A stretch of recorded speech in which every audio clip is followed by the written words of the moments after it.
All right. Let's go ahead and get rolling. Shout out to everybody in the chat. Hopefully you hear me well. We should be live right now. Thank y'all for joining the show. You are watching ABL Live, and my name is Anthony Brian Logan.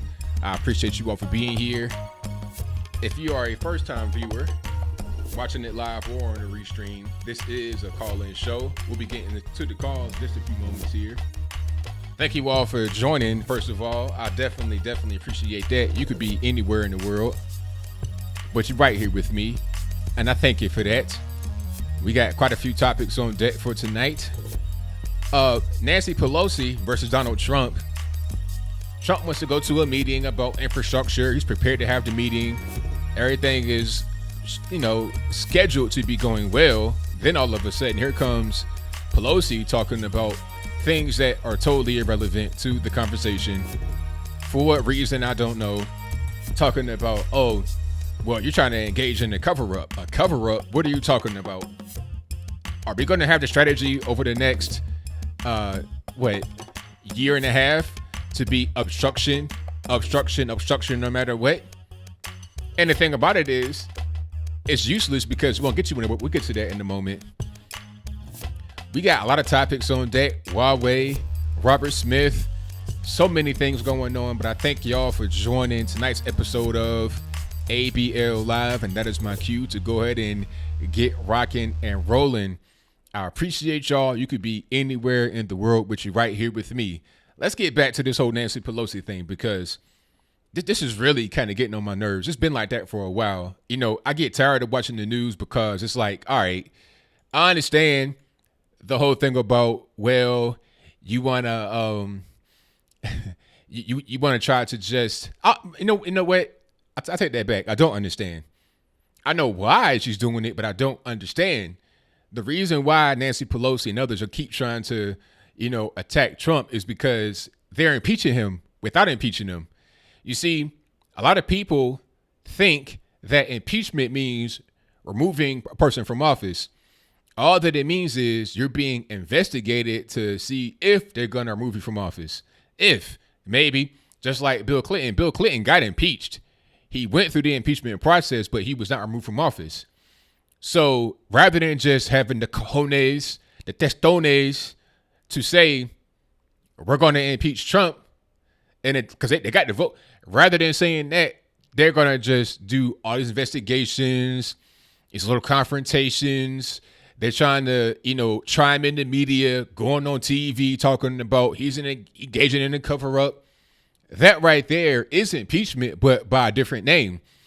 It's like, for what though? Because number one, it won't get anywhere because you've not actually declared impeachment. So you're not going to get any closer to impeachment by doing this. You're not revealing any new information. All you're doing right now is just behaving erratically. Nancy Pelosi, I don't know what kind of methamphetamines or alcohol she's on, but she needs to stop because she looks a mess. Either she's on drugs or she just got some kind of, age-related illness. I don't know what's going on, but the lady looks like a total nut. She should stop. But just behaving erratically like that is not going to do anything for the Democratic Party. And I think at a certain point, they need to understand that. I know that as a regular dude just out here observing from the outside. I understand that. I don't understand why she can't observe that, why she can't understand that. Maybe she does. Maybe the Democratic Party does, but they know they don't have anything else in their pocket. They know they can't get anything done because they got to go through the Senate for a lot of things, and the president has the power to veto. So all they can do is just obstruct from their side. And I would be really upset if I was one of their constituents. If I lived in Nancy Pelosi's district, San Francisco, I would be heated. Democrat, Republican, or whatever, I'd be heated. You go down the street in San Francisco, you got to have an app to make sure you don't step in any kind of human excrement. You got poop map apps on your phone. I mean, next thing is going to be a heroin needle app to see what kind of what they call it, collection of heroin needles is going to be on your daily route if you are a jogger or a bicycler or whatever, a cyclist or whatever. You see what I'm saying? So if I'm in that particular area, I'm like, Pelosi, look, The heroin on the street, the doo-doo on the ground, tighten that up rather than keep trying to be fighting Trump. Okay, the mayor of San Fran, London Breed, you need to holler at Nancy Pelosi, holler at Gavin Newsom, holler at everybody that can help the situation and fix it rather than trying to import illegal immigrants, rather than trying to import really more homeless people that have drug addiction. Because once you kind of like decriminalize heroin, when you decriminalize vagrancy, general decrepitness in the city, you're going to get more of it because people are going to come from other places and say, hey, we can just be out here, fun and sun, shoot heroin, doo-doo on the ground, no toilet paper. It's a junkie's paradise. So now you're going to get more of it. For a regular human being that's not a junkie that wants to just lay on the ground all day, you got to deal with that. And if I am you, I'm heated. I don't care if you left, right, center. I'd be totally upset. Okay? Let's talk about Ben Carson for a moment. I got a few things I want to say. Ben Carson was grilled during, what was this? Some kind of, I don't know what that was. A hearing. It was really, I don't know what the hearing was for, but what it wound up being was people attacking Ben Carson because of his policy. You know, the main thing was evicting illegal immigrants from public housing. Listen, if you are here illegally, then you got to go. I don't care if you got 18 kids in a 2-bedroom project apartment, y'all got to bounce. Find a new way. Live somewhere else. We got plenty of homeless veterans, homeless kids, elderly homeless, people that aren't junkies, that aren't gangbangers, regular, everyday, hardworking Americans that need those housing. So that should be reserved for them, not for people that are here illegally. So take all 35 of these kids, take these roosters, and take this pot of beans and be out. That's just what it is. I don't care what nationality you are. If you're here illegally, you got to bounce. So take your rice, take your fufu, take your egg rolls, take your chicken wings, take your squash, all that, and bounce back to your country of origin and have the places that are public housing funded by the federal government by tax-paying citizens, because let's not forget, public housing, that's coming from your pocket as a citizen. If you're here illegally, you don't pay into that. You don't pay no federal income taxes as an illegal alien. Okay? So if I'm paying for the public housing, that means I want people that are here legally to get in there. And I want people that are here legally and are upstanding citizens. Okay? That's what I want. I should be able to have a say-so in that because it's my money you spending. I have skin in the game. If you're here illegally, you don't have skin in the game. But back to Ben Carson, they wanted to try and talk down to this man, talking about, oh, do you know what an REO is? You know, try to hit him with certain terms to get him in a gotcha moment, make him look silly. This man is one of the best and most renowned brain surgeons in the whole world. So how you going to just talk down to a man that's a brain surgeon, one of the best in the world? You know, I really don't understand where that comes from. But then again, I do. It's just the left, and it's a special little bit of extra angst against Ben Carson because he is a black male who has escaped the Democratic plantation. Okay, because I don't really, you see it against Trump, but it's like a little bit different with Ben Carson. It's like a little bit of extra look on top of the general hatred they have towards conservatives. And it shouldn't be like that. But I'm told by them that the conservatives are racist and they hate black people, they hate brown people, when the liberals make everything about race. Why can't Ben Carson just be great at what he does? He has staff around him, so if he couldn't hear you where you said REO, it don't really matter. He has staff that handles all that. He's just making the appropriate decisions. Okay, here's a decision. Let's get all the illegals out of public housing. Okay, so all the technical stuff that goes into making that happen, his staff handles that. Lawyers handle that. Ben Carson just the guy that is there to make the decisions. You just, telling people in the organization where to go and what to do, and then they handle the rest. It's very simple. No president has ever been, or any kind of leader in the organization has been there by themselves and had to shoulder all the load of the whole operation. That's not how these things work. But Democrats want to try to fool the regular American people into thinking that is the case, and it's not the case.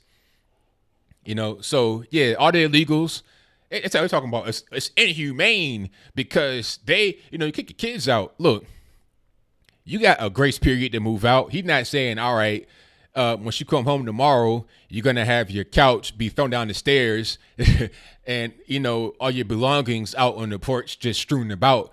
You get plenty of time to move out, find a new place, or go back to your country of origin. That's the best thing you should be doing is going back. Matter of fact, I want Ben Carson to not only evict these people, but to also have ICE come deport them. How about that? That'd be music to my ears. How are you going to be in public housing where you're here illegally? That shouldn't be legal right there. Matter of fact, it's not legal. Okay, according to the law, you can't be in public housing if you're not a legal U.S. citizen. So it's illegal. So anybody trying to talk about Ben Carson as being, insensitive or he's being malicious, nah, it's called following the law. If you want to change the law, then change the law, but don't put it on a person who was following the law to not follow it. I mean, what kind of society do you want to have where you're openly encouraging people to not follow the law? You want to say that Trump has not followed the law, but Ben Carson is following the law by the letter, and you get mad at that. So it's not about legality or illegality. It's about ideology from the left. And that's the general gist of it from them. And it's not going to work in 2020. I mean, who did they have? Joe Biden? Did you guys see Simone Sanders try to defend Joe Biden in that crime bill and fail? That was hilarious. Talking about it's a lot of flaws. Like you don't say. It's not perfect. You don't say. Simone Sanders would get on TV and talk about, white supremacy and orange man bad and the wall is racist, this, that, and the third. But the crime bill, which a lot of people who talk just like her would blame for mass incarceration of black men, she says, oh, that's no problem. It wasn't perfect. You try your best to defend it, but you're failing. Joe Biden, old man, shady and shaky past, does not have a leg to stand on, but he is a front runner. He's going to be the guy that gets a nomination. How? I don't know. But against Joe Biden, man, it's going to be a field day. I mean, there's so much footage out there of this guy from the years. I mean, he's been trying to become president since the late 80s with no success. Now, he got close by becoming the vice president, but that's pretty much all it's going to be. Even Kamala Harris said that, talking about, oh, he'd be a good VP pick. Now, the truth is that she'll be a good VP pick because she has no steam either. Cory Booker and Kamala both have no steam. It's kind of weird because I felt like the Democratic Party was placing a lot of support behind the both of them to try and basically replace Barack Obama. The black but kind of racially ambiguous, well-spoken, kind of young, speaking relatively, I know Cory and Kamala aren't really young. I think they're like in the 50s, but they're younger than a Joe Biden at age 77.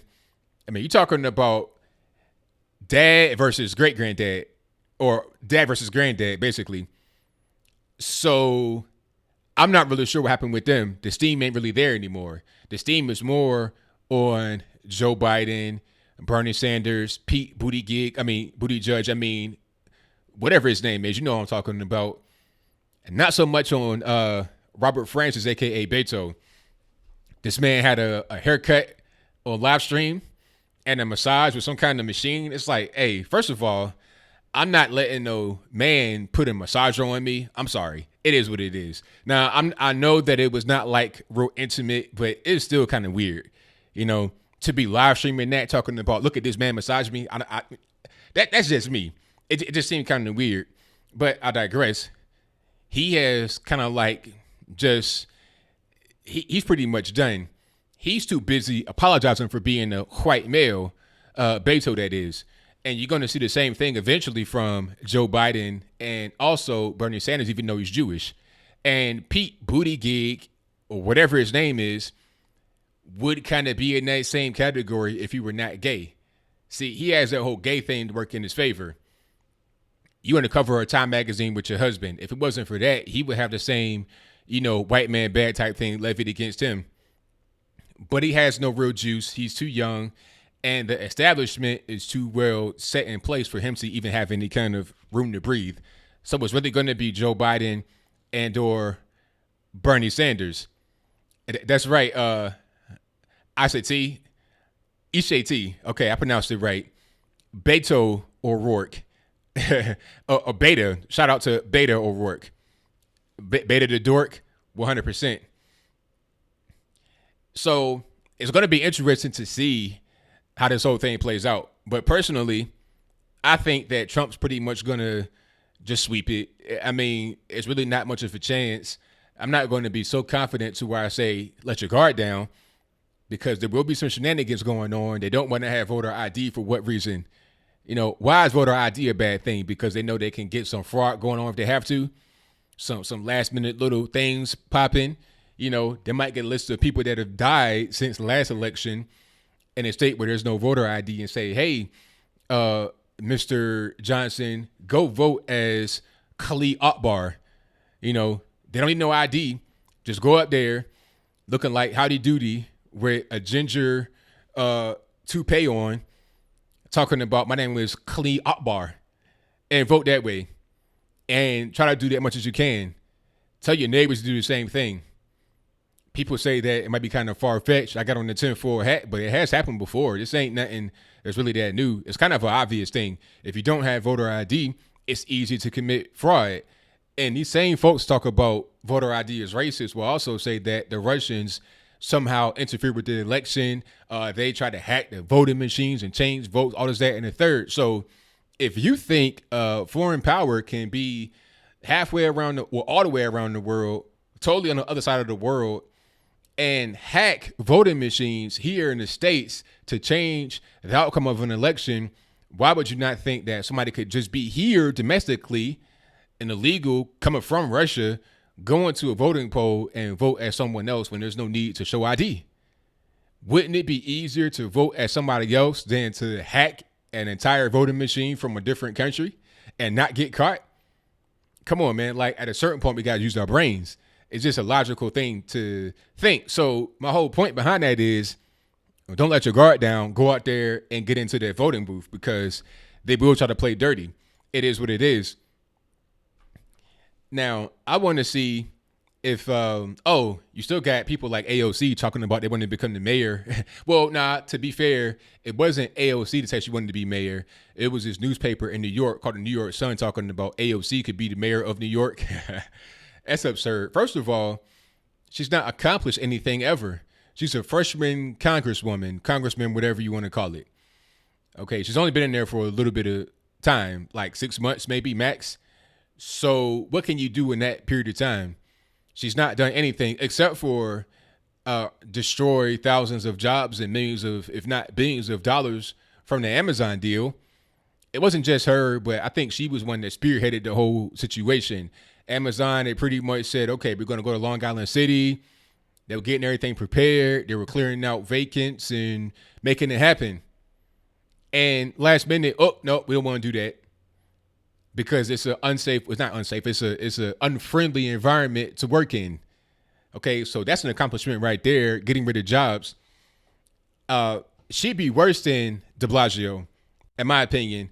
See, de Blasio, the thing about him is that he doesn't do anything except for certain little SJW initiatives that don't really get off the ground. It was a mental health thing that he was trying to do. Talking about almost $1 billion put into that vanished. His wife was in charge of that. That pretty much went by the wayside. She's the co-mayor doing a terrible job. But for the most part, he's an armchair mayor, a weekend mayor, a halftime mayor. If AOC was to come in there, she'd try to do things that are totally radical and would push the city further into a situation that people don't want. You know, I can imagine New York City going from the way it is right now to Los Angeles right now, or San Francisco. San Fran and really LA is like what New York was back in the 80s. So people are trying to have New York City go back to that particular point in time. To run a big city like that takes a lot of skill, a lot of manpower. You can't just do it on the whim. You got to know what you're doing. You got to be really invested. But she didn't have that. Bill de Blasio didn't have that. So I don't know who was a genius that said that she could be the mayor of New York City, but that ain't going to happen at all. Not in the least bit. But we'll see. Them was a post. That's right, Home Greens. 100%. Yeah, D. Dixon, it'd pretty much be the finishing blow. If she was to come in there, it'd be the finishing blow. De Blasio would leave the city kind of stumbling and staggering. She come in there, give it that 1-2 straight to the jaw, knock them clean on out for the count. No standing 8 count or nothing. Yeah, I'm with you right there, Vince. I'm tired of the lies being put up by the left, the media, and the demo KKK rats. 100%.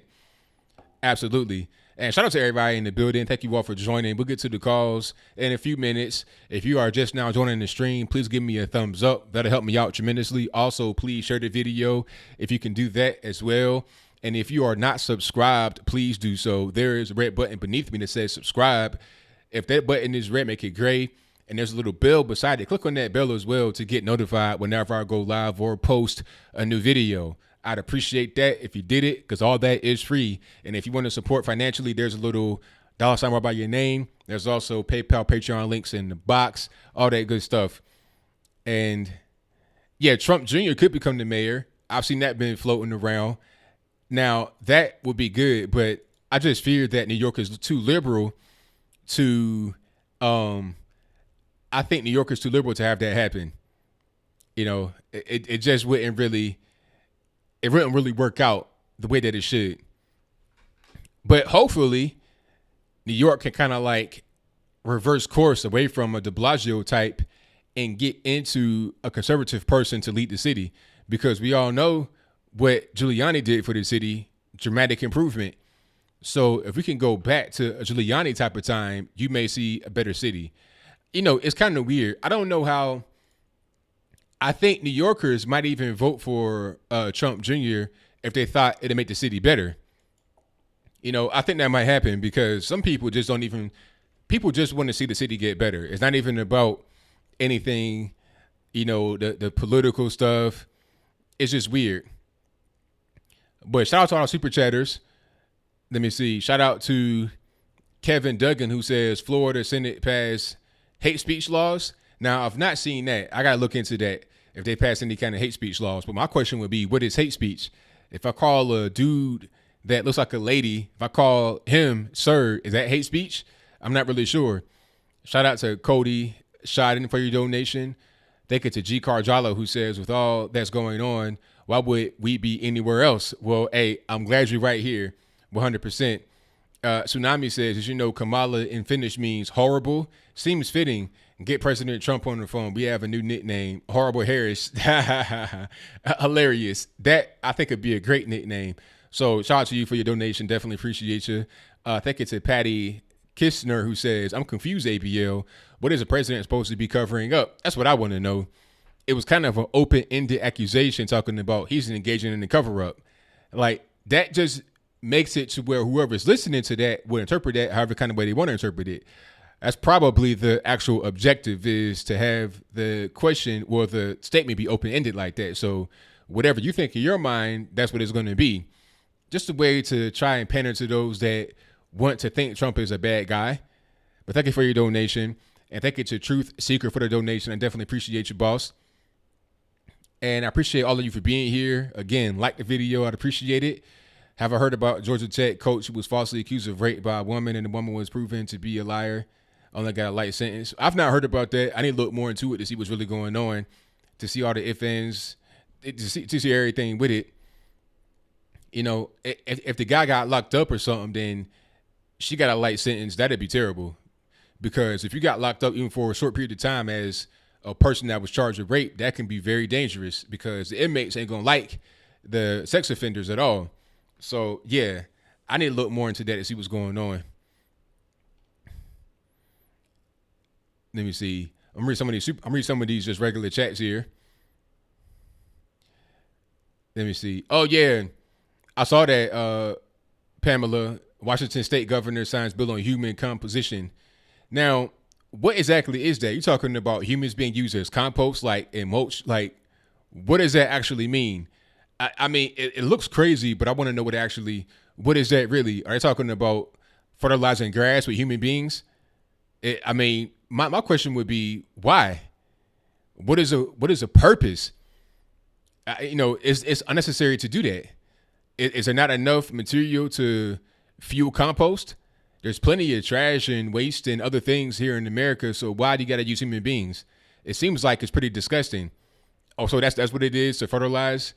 I mean, there's plenty of fertilizer. This is unnecessary. I mean, is there no more cow manure anywhere in the world? I don't understand why you got to use human beings. It's just pretty nasty. Now, shout out to Derek Stark Jr., 16-year-old immigrant dies of flu. I mean, you know what? A lot of these people, when they die, a lot of these, these kids, these children in custody, when they pass away, they were probably sick where they came from. So they were most likely trying to come to the U.S. to get medical treatment, free medical care, which is what we give them, if I'm not mistaken. If I let me know in the box, rather than trying to be in Guatemala or Honduras getting treated in some raggedy bust down hospital, they can come to the U.S., go to El Paso or New Mexico somewhere, get flown to Albuquerque, get flown to wherever they want to be and get treated that way. That's probably what's going on. Exactly what Chase. They were sick already.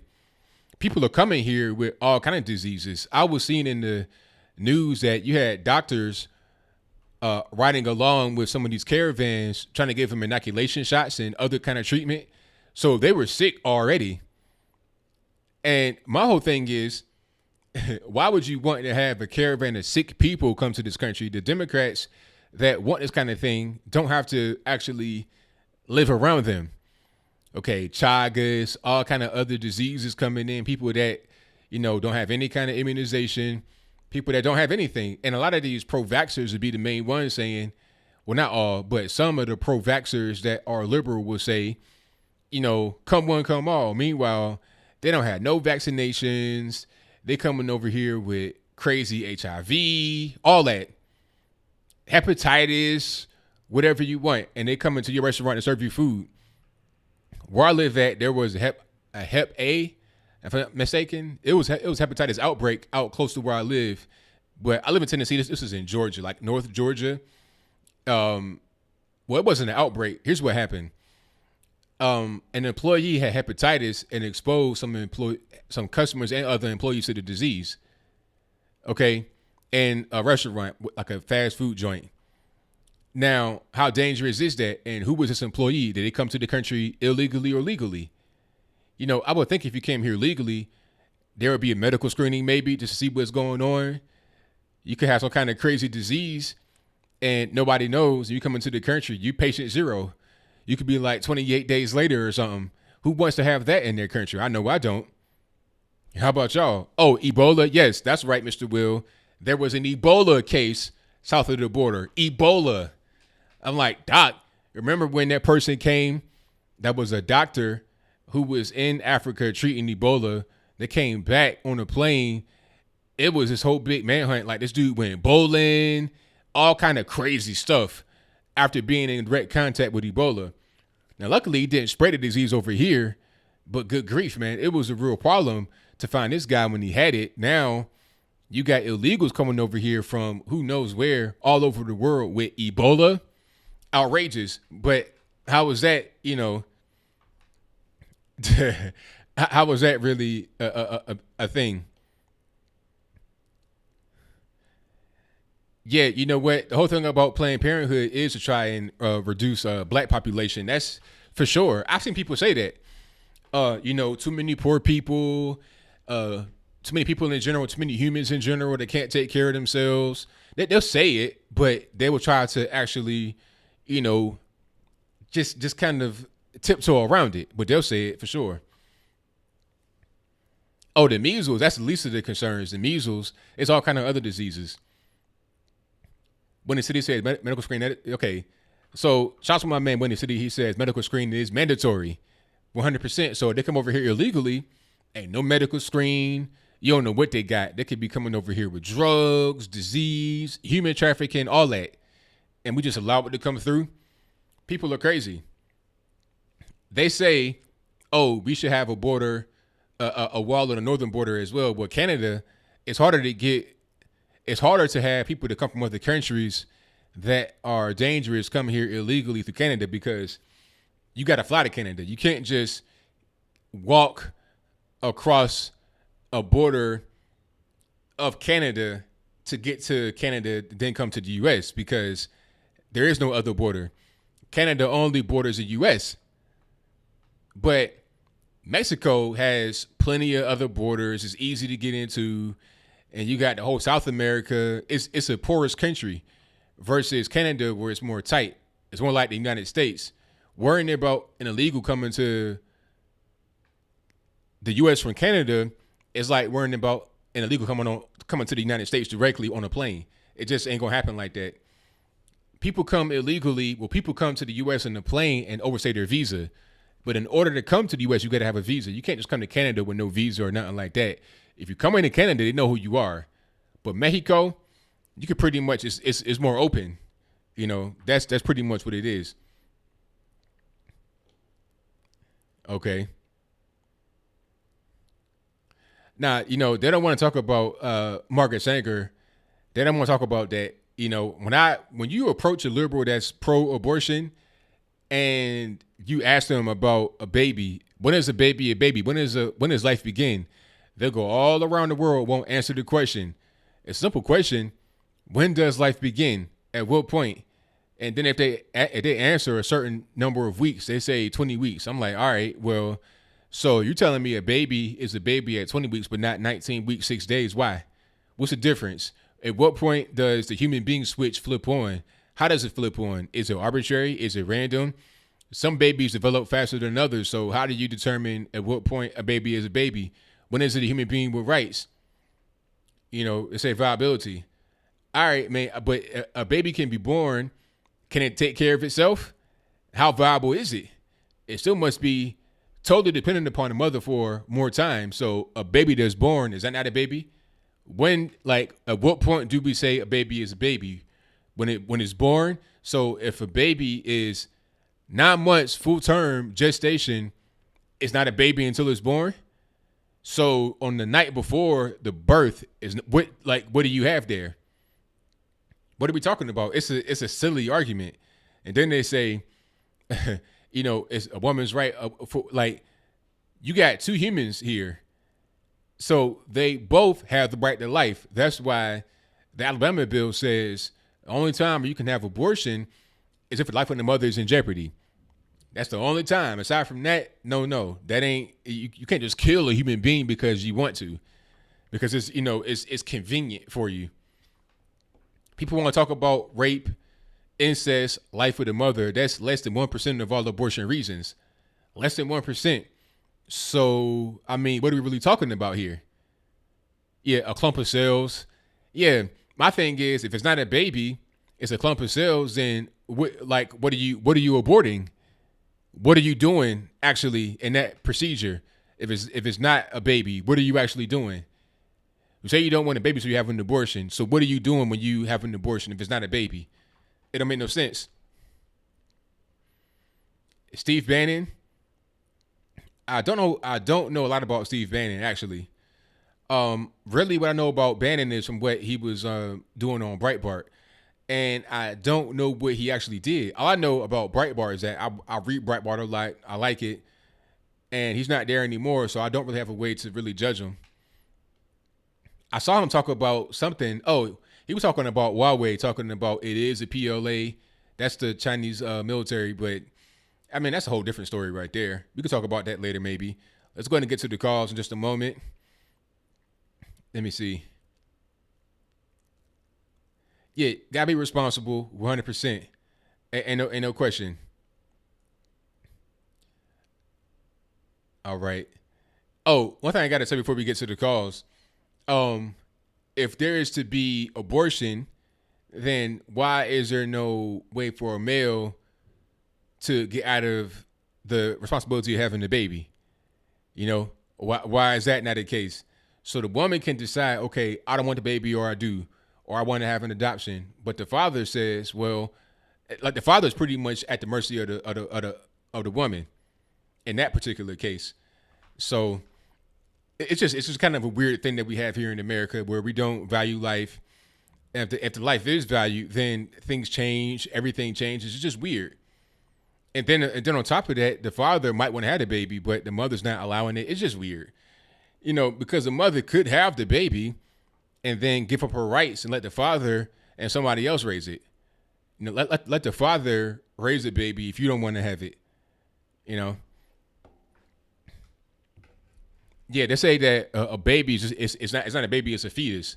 Well, a fetus is only referencing a development stage of a human being, just like you have infant, toddler, little kid, big kid, preteen, young adult, middle age, elderly. It's just a name for a stage of life of a human. Because if a fetus ain't a human, then what is it? That's what I want to know. And also one more thing I got to say, you can perform surgery on a baby in the womb, like literally as a baby's in the womb developing, you can perform surgery on the baby. So if that's not a baby, then what are we talking about? But again, I digress. Let's go ahead and get to to the call portion of the show. You guys know the drill. The number to call is 434-658-1220. The number is always in the description box. It's also right here in the little ticker once it comes up. The number is, again, 434-658-1220. Let me see if Skype wants to play nice. Let me turn the volume down so you guys don't get your ears blown out with the ringing. All righty, so we on. Let me see. Oh, and also tomorrow I'll be live streaming with the Hayes Brothers on their channel. I'll post a little reminder on my community portion of the page here so you guys know. Tomorrow at 8 o'clock, I'll be streaming with the Hayes Brothers. So shout out to the Hayes Brothers. I'll be streaming with them. Okay. Let me see. Let me go ahead and get my sound right. Not my sound, but settings. I think that'll work better. Nancy Pelosi, I don't know what's going on with her. Too old, too drunk sounding, just kind of a mess. To have her as the Speaker of the House is just a brilliant idea. 100%.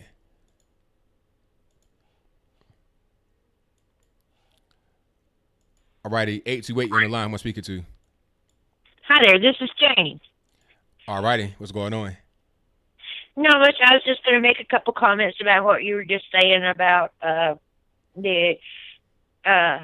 babies. Yes. And and when they become fetus, when they become actual babies. Right. And I'm like you. I believe just like you do. That there comes a time. I think personally that you're killing these children. I mean, they become children, babies. But what about the dads? It's like they talk about it's a woman's body. They can do what they want to, but it had to take a man to have that baby. And it's just like nobody ever speaks about that. I know my sons would want their children. You see what I'm saying?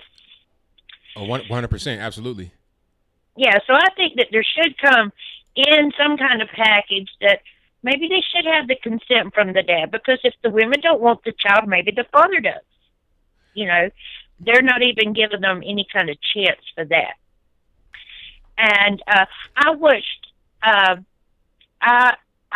the I guess that hearing about the immigrants in public housing. Yes. Yeah, and these people were really giving him a really hard time. And I'm thinking, first of all, I don't know how illegal immigrants even get into that housing, number one. And I think, how can you let homeless people, which you're talking about now, especially in California, which has the highest number of street people, homeless people in the entire United States, how are you going to give an illegal immigrant that apartment over vets that are homeless, or any homeless person that is a citizen of the United States. Exactly. That's my point, because you got a lot of homeless veterans out here that could use that housing. People that have been homeless for a long time, but you got illegal aliens occupying that space, and the space is limited. People on waiting lists for years. So, if they're in there, then they got to go. Leave it open for people that actually need it rather than those that are not even here legally. That's the way I look at it, too. So, for the voters of California, they really need to take a look at the leadership in that state. I also saw where, I want to say Nevada, no, another state that has is voting on whether or not the electoral votes, what they're gonna do, whoever has the popular votes will actually win that state. Yeah, I saw that. To me, that was crazy. I think it might have been Colorado also. Yeah, well, it may have been Colorado, but I just read it today. Would be the 15th state, and I'm thinking, is that still not trying to change the Constitution of the United States by doing that? Oh, absolutely. Yes, it is. So, I think that all the voters out there, you really need to pay attention, because there's a lot of slimy politicians out there that, especially on the left, that make them believe they're going to get something for nothing when they're not. They're really not. So, I just want to say that I love your show. I listen to it on Wednesdays and on Saturdays. You do a really good job. You got a really good audience. I appreciate your time, and you have a good night.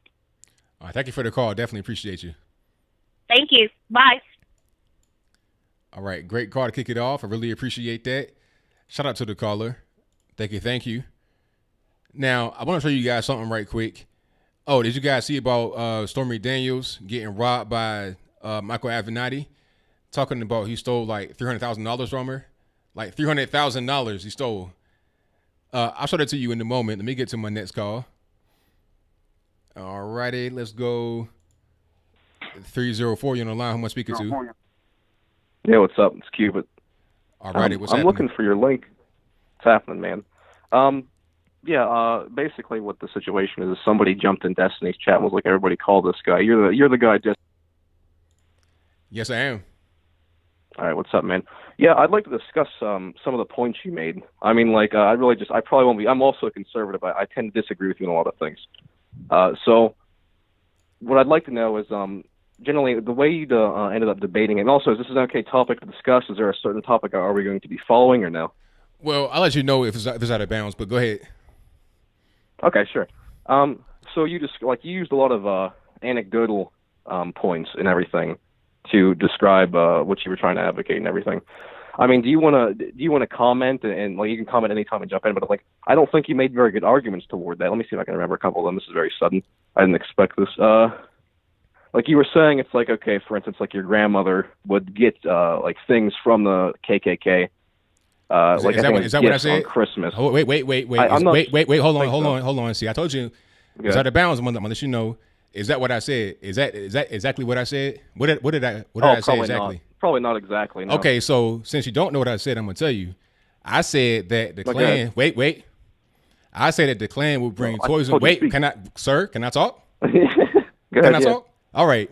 I said I said the Klan will bring toys and food to the black community during Christmas time on the 4th.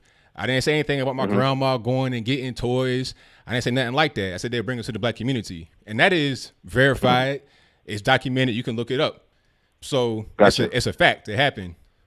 So do you have anything to say about that? Or do you want to say something else? Oh, no. Sure. I wasn't saying it wasn't real or anything. I just wanted to know why you're using it as example to describe that there wasn't heavy discrimination. Well, that was the topic, I think. That's not correct either. The example was to say that we weren't just, hanging from trees and being beaten every day. It wasn't like that. People want to try to describe it as, the black community was just in pure sorrow and misery back then, but it wasn't like that. Okay. All right. Yeah, it wasn't necessarily fresh in my memory. I apologize if I misrepresented you and everything. Okay, so what else we got? I always try to make sure, I'm trying to get the most brief, and also, if I am inaccurate, I'm glad you corrected me. Like again, I'm trying to give the best description fresh to my memory. I think I watched got you, that boss. recently. What else we got? Okay. Well, I'd like to discuss. It's like I'll say. You want to talk more about the subject of you and Destiny debating? I mean, whatever you say you had a few things that my arguments weren't really good. A lot of anecdotal evidence. So I would assume you have more than just the one thing you wanted to confront me on. So do you have anything else or not?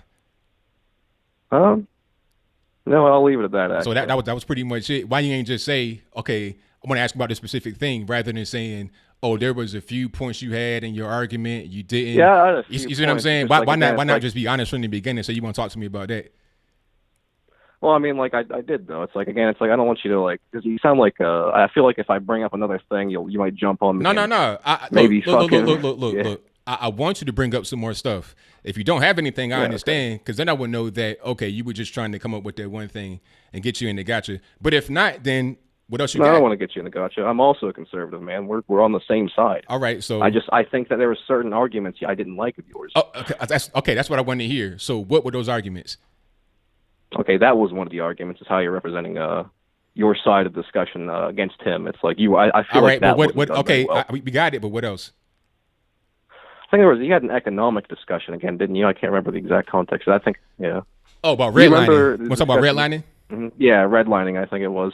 Okay, so do you remember what you say? I can't remember exactly what you said. Can you quote yourself for me real quick? Caller, come on now. If you're going to call me and say I want to confront you about some things well, that you I mean, say, like, wait, hold on, caller, caller. When I'm talking, you got to just pause for a moment so we can just because when you're talking and I'm talking, you can't hear each other. But if you're going to call, you should be able to think, okay, I'm gonna say this and I'm gonna say that. But I'm gonna tell you again. Wait, hold on. But I'm gonna tell you again anyway. I was saying that redlining was not really about race. It was about your credit. Mm-hmm. So, I remember the argument now, yeah. How you feel about that? How I feel about that? I would say, I mean, like, I think so. I'm pretty sure that's true. Like, as far as I know, I think that's true. I looked at some of that stuff, and it did look like it was based on credit. But I mean, like, it was mostly, like, the thing is that he was describing it was mostly targeted towards minorities, though. With bad credit. Yeah, there was like people in the mix that were white and everything. I mean, I think you were trying to make that point also, but it's like generally the people with low credit were minorities and everything. So like, was it about credit or was it about race? Because you just said that it was targeted towards minorities with bad credit. So was it about race or was it about credit? It was probably about credit, but what he was trying to describe is it affected minorities negatively, and that was like a side effect of discrimination, even if it was indirect discrimination, even if it was, I think was his point. Okay, so do you think that redlining was intentionally targeted towards minorities? Credit, man, probably credit. Okay, so we're on the same page with that one then, right? What's that? So we're on the same page with that one, right? I think so, yeah. I mean, besides the fact, like, I think that whenever you say it's like entirely nothing to do with like discrimination, I think it's indirect. Caller, you're right in the fence right now because you said that I'm not. You said that you agreed with me that it was about credit, but I didn't like your argument. I didn't like what you were to say. I mean, I think you were avoiding all like discrimination. Sir, look, like topics. Like either it's about credit or it's about race. It ain't like it was about race. Okay. Nah. So I want to kind of get where you're coming from because you're saying different things. Right. Do you think that it was about credit only? It was, yes, I would imagine it was probably due to credit, okay? No. Okay, like the question was, do you think it was about credit only, yes or no? About credit only? Yeah, probably. All right, then. So why would you say that I don't like your argument when you said there was nothing else involved? You just said that it was about credit only. No, I'm trying to describe to you what I don't like about your argument. Okay. You cut me off. Go ahead. All right, thank you.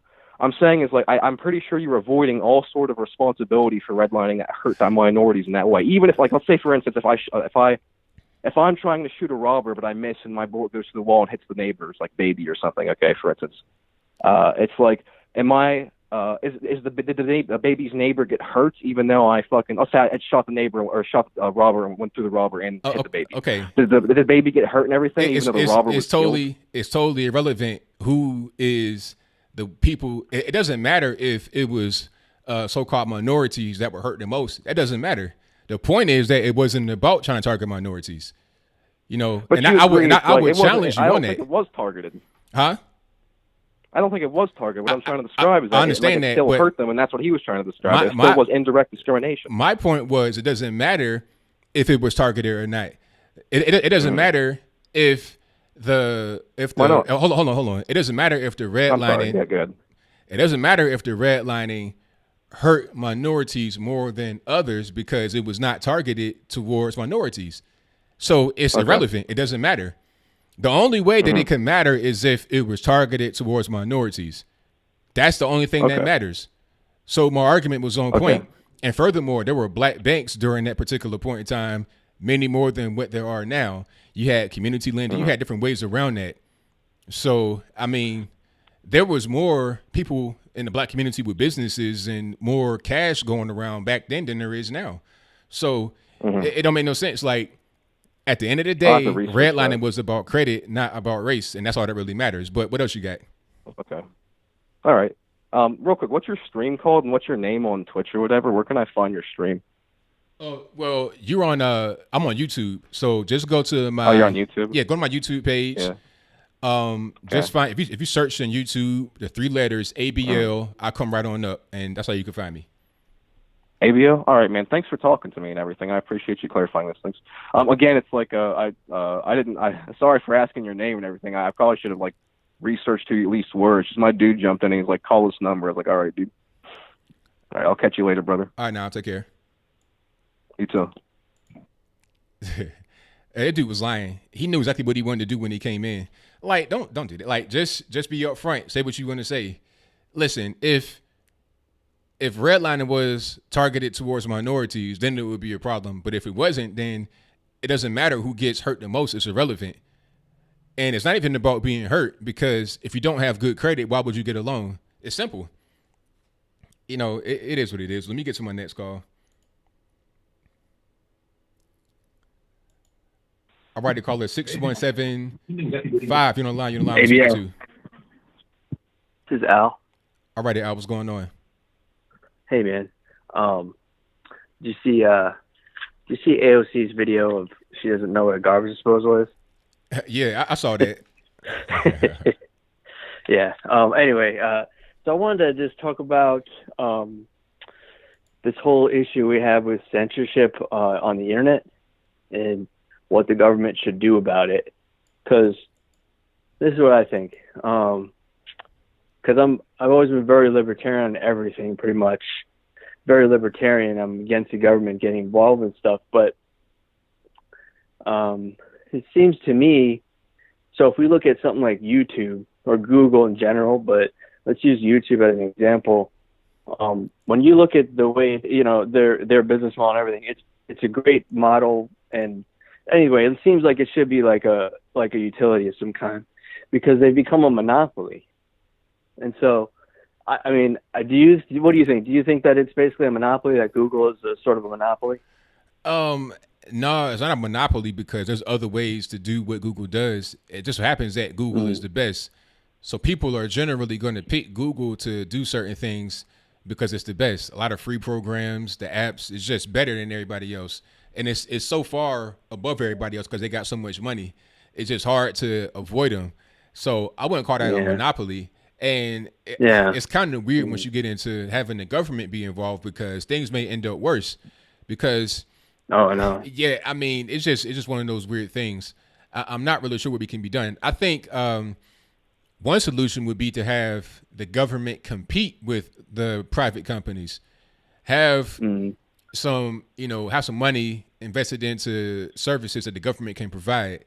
So then that way you're not stuck to just having the Googles and the Facebooks or whatever, and have to be backed up by the Constitution and laws that these tech companies don't necessarily have to abide by. Yeah, like that guy you had on your show about the email thing from the post office. Yeah, that's a great idea. It's a great idea. I agree with that. I'm surprised it hasn't happened yet, but already. But yeah, I mean, because I was just thinking about it this way. Because all right, so the Bill of Rights. Because I've always been a little bit confused by how our Constitution works. Because we're always putting all these amendments through, but we have the Bill of Rights. So the first 10 amendments are the Bill of Rights, correct? Yeah. Yeah. So are those because what I'm confused by, I feel like the Bill of Rights are not supposed to be messed with. Like they're supposed to be pretty much untouchable, and then the amendments are just extra things that they put in a place that maybe the Constitution didn't cover. Well, the whole thing is not to be touched. The entire Constitution is not to be touched. You can't touch that unless you go through this whole big process of amending it or removing certain things. Just like the 13th Amendment, 14th Amendment, you got to go through this whole big process through the government of being able to change the Constitution. So the whole thing is ironclad, or at least it should be. But that's the Congress changes the Constitution through amendments, right? That's what they mean when they pass laws. Well, when you pass laws, Correct? That's not the same thing as amending the Constitution, because the laws have to be constitutional. So, the laws, right. It still must fit under the Constitution. You can't pass unconstitutional laws. Now, you can go through this process to amend it. It will involve Congress, the president, everybody. It's a lot. You got to have like 2/3. Like it's a whole lot that goes into it. Okay, I see. Yeah. I see. So a bill. Okay, I see what you're saying. Because like Prohibition, when they outlawed alcohol, that was an amendment to the Constitution, correct? And then they had to pass another amendment to undo it. That's right. Right. Okay, so that's what I mean. Like that kind of stuff.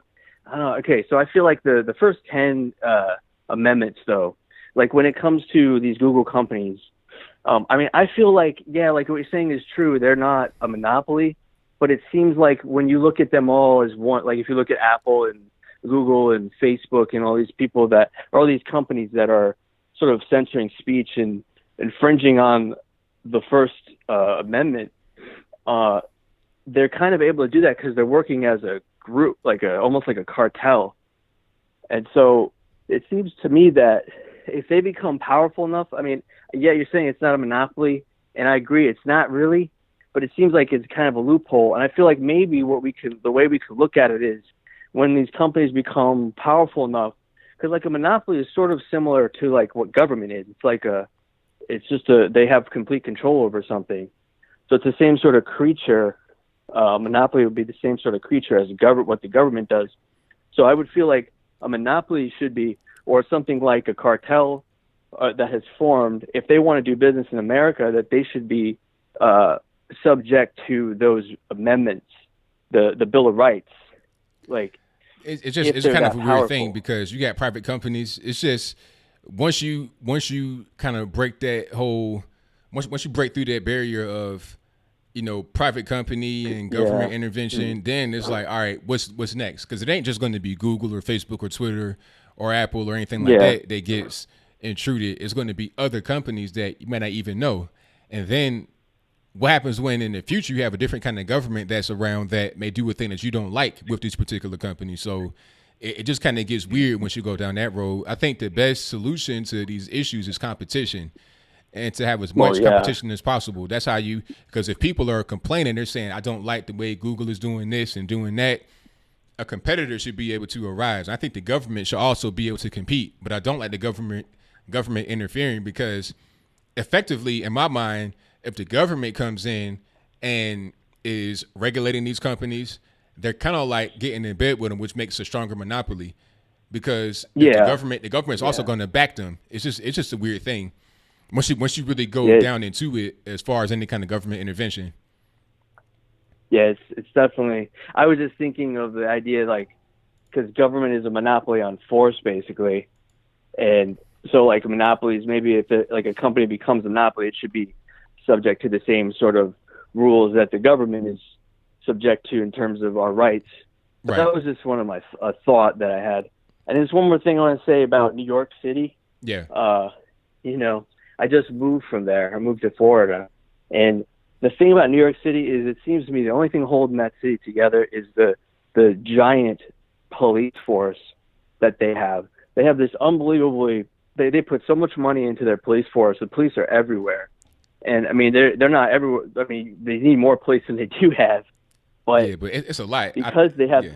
Yeah, it's crazy how many police, and they're like decked out. They're like full armor. Some of them full armor, rifles, everything. Right. So it's like as soon as that city stops putting money into their police force, I mean, that city's gone. That city's going to be full of crime. That's right. So, all right, man. Well, that's it for me. Thank you for the call, man. Definitely appreciate you. Okay, take care. All right, same to you. All right, shout out to the caller. Most certainly appreciate him. I appreciate you guys for being here. We got 226 live in the building. Please give me a thumbs up. I'd appreciate you if you did that for me. That'll go a long way. Let me see. Let me get to my next call. All right, 540, you're on the line. Who am I speaking to? Hi, Anthony. This is Roxanne from Virginia. And I have a question. Do you know anything about Mayor de Blasio? I know a little bit about him, yes. Do you know his real name is Warren Wilhelm Jr.? Yes, I do. Absolutely. That was his father's name, and then he changed it later to his mother's last name. Mm-hmm. And his parents were they were being investigated for being communist sympathizers. That's right. Absolutely. Yeah. So I'm wondering if that's why he's acting the way he is. You know what I mean? Because he was brought up in that atmosphere. I'm originally from New York, and not New York City, but upstate New York. Yeah. And the de Blasios or the Wilhelms have always been talked about, especially being communist sympathizers. My dad was in the government in New York, so that's how I knew about all that stuff. And then I looked him up just to make sure I was correct. And you don't hear anything about it on the news, though. Yeah, you don't. That's not really reported too much. It's just kind of like swept under the rug. Nobody says anything about his real last name, or that his name is, or the Bill Warren part. Wilhelm. Yeah, Warren Wilhelm. Nobody says that. It just talk about, just him now. And they don't talk about his performance really that much either. They don't really talk about being late for meetings. They may say that New Yorkers hate him, but that's pretty much the extent of it. Well, yeah, New Yorkers actually raised signs and everything on him a couple of days ago, saying he was the worst mayor that New York City has ever had, which I can't believe this guy. Yeah, I'm like on a mission to find as much dirt as I can on him. Well, if he wants to run for president and he's serious about it, it's going to be a lot of dirt that comes out, because once you get into that hot seat, they're going to find every kind of little piece of dirt. They're going to go through your life with a fine-tooth comb. So all that's going to be out there if it's not out there already. Yeah, and I know. And if Trump's family was considered communist, oh, my God, it would be plastered all over, And That's this right. guy, I just don't understand the liberal and the progressive way. I mean, they just push us aside. Everybody's afraid to say that they're a conservative.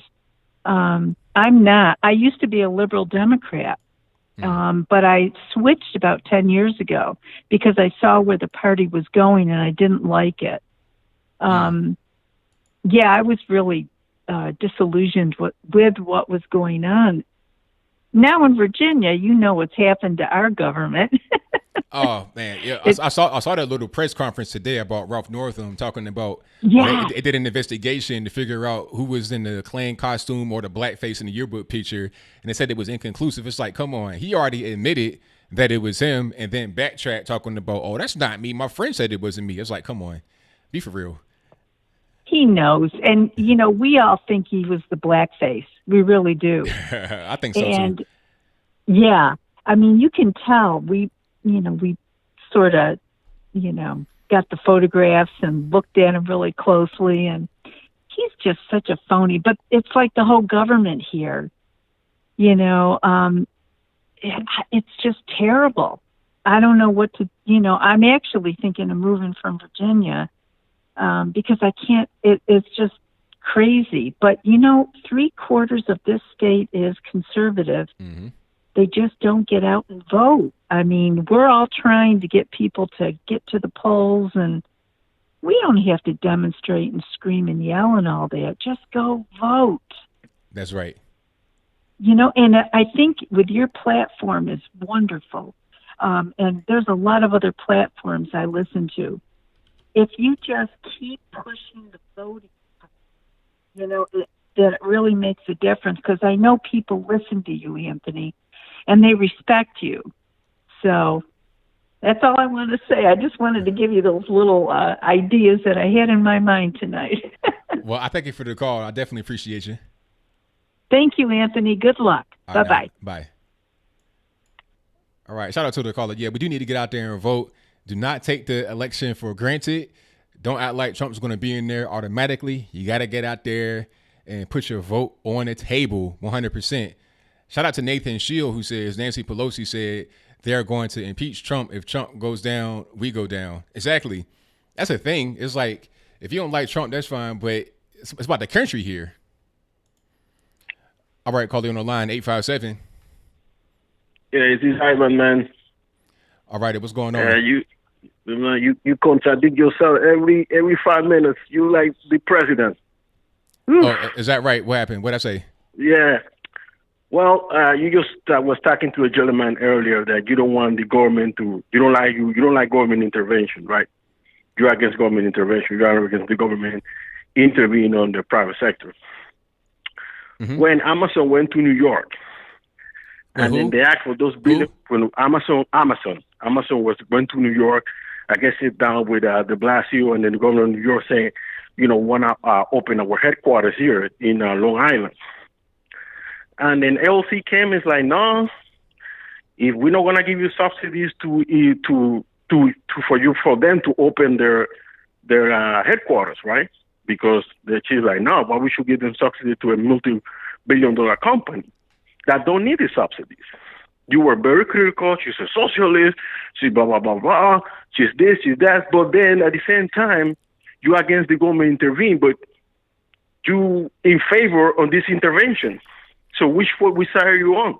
That's not intervention. Intervention is when you go in there and wait, can I? I'm gonna respond, and you can respond after I respond. Now, intervention is when you go in there and you meddle with the operations, like going overseas and intervening in a foreign country. Like that's not saying, okay, giving the country aid. You can give a country aid all day long. That's not intervention.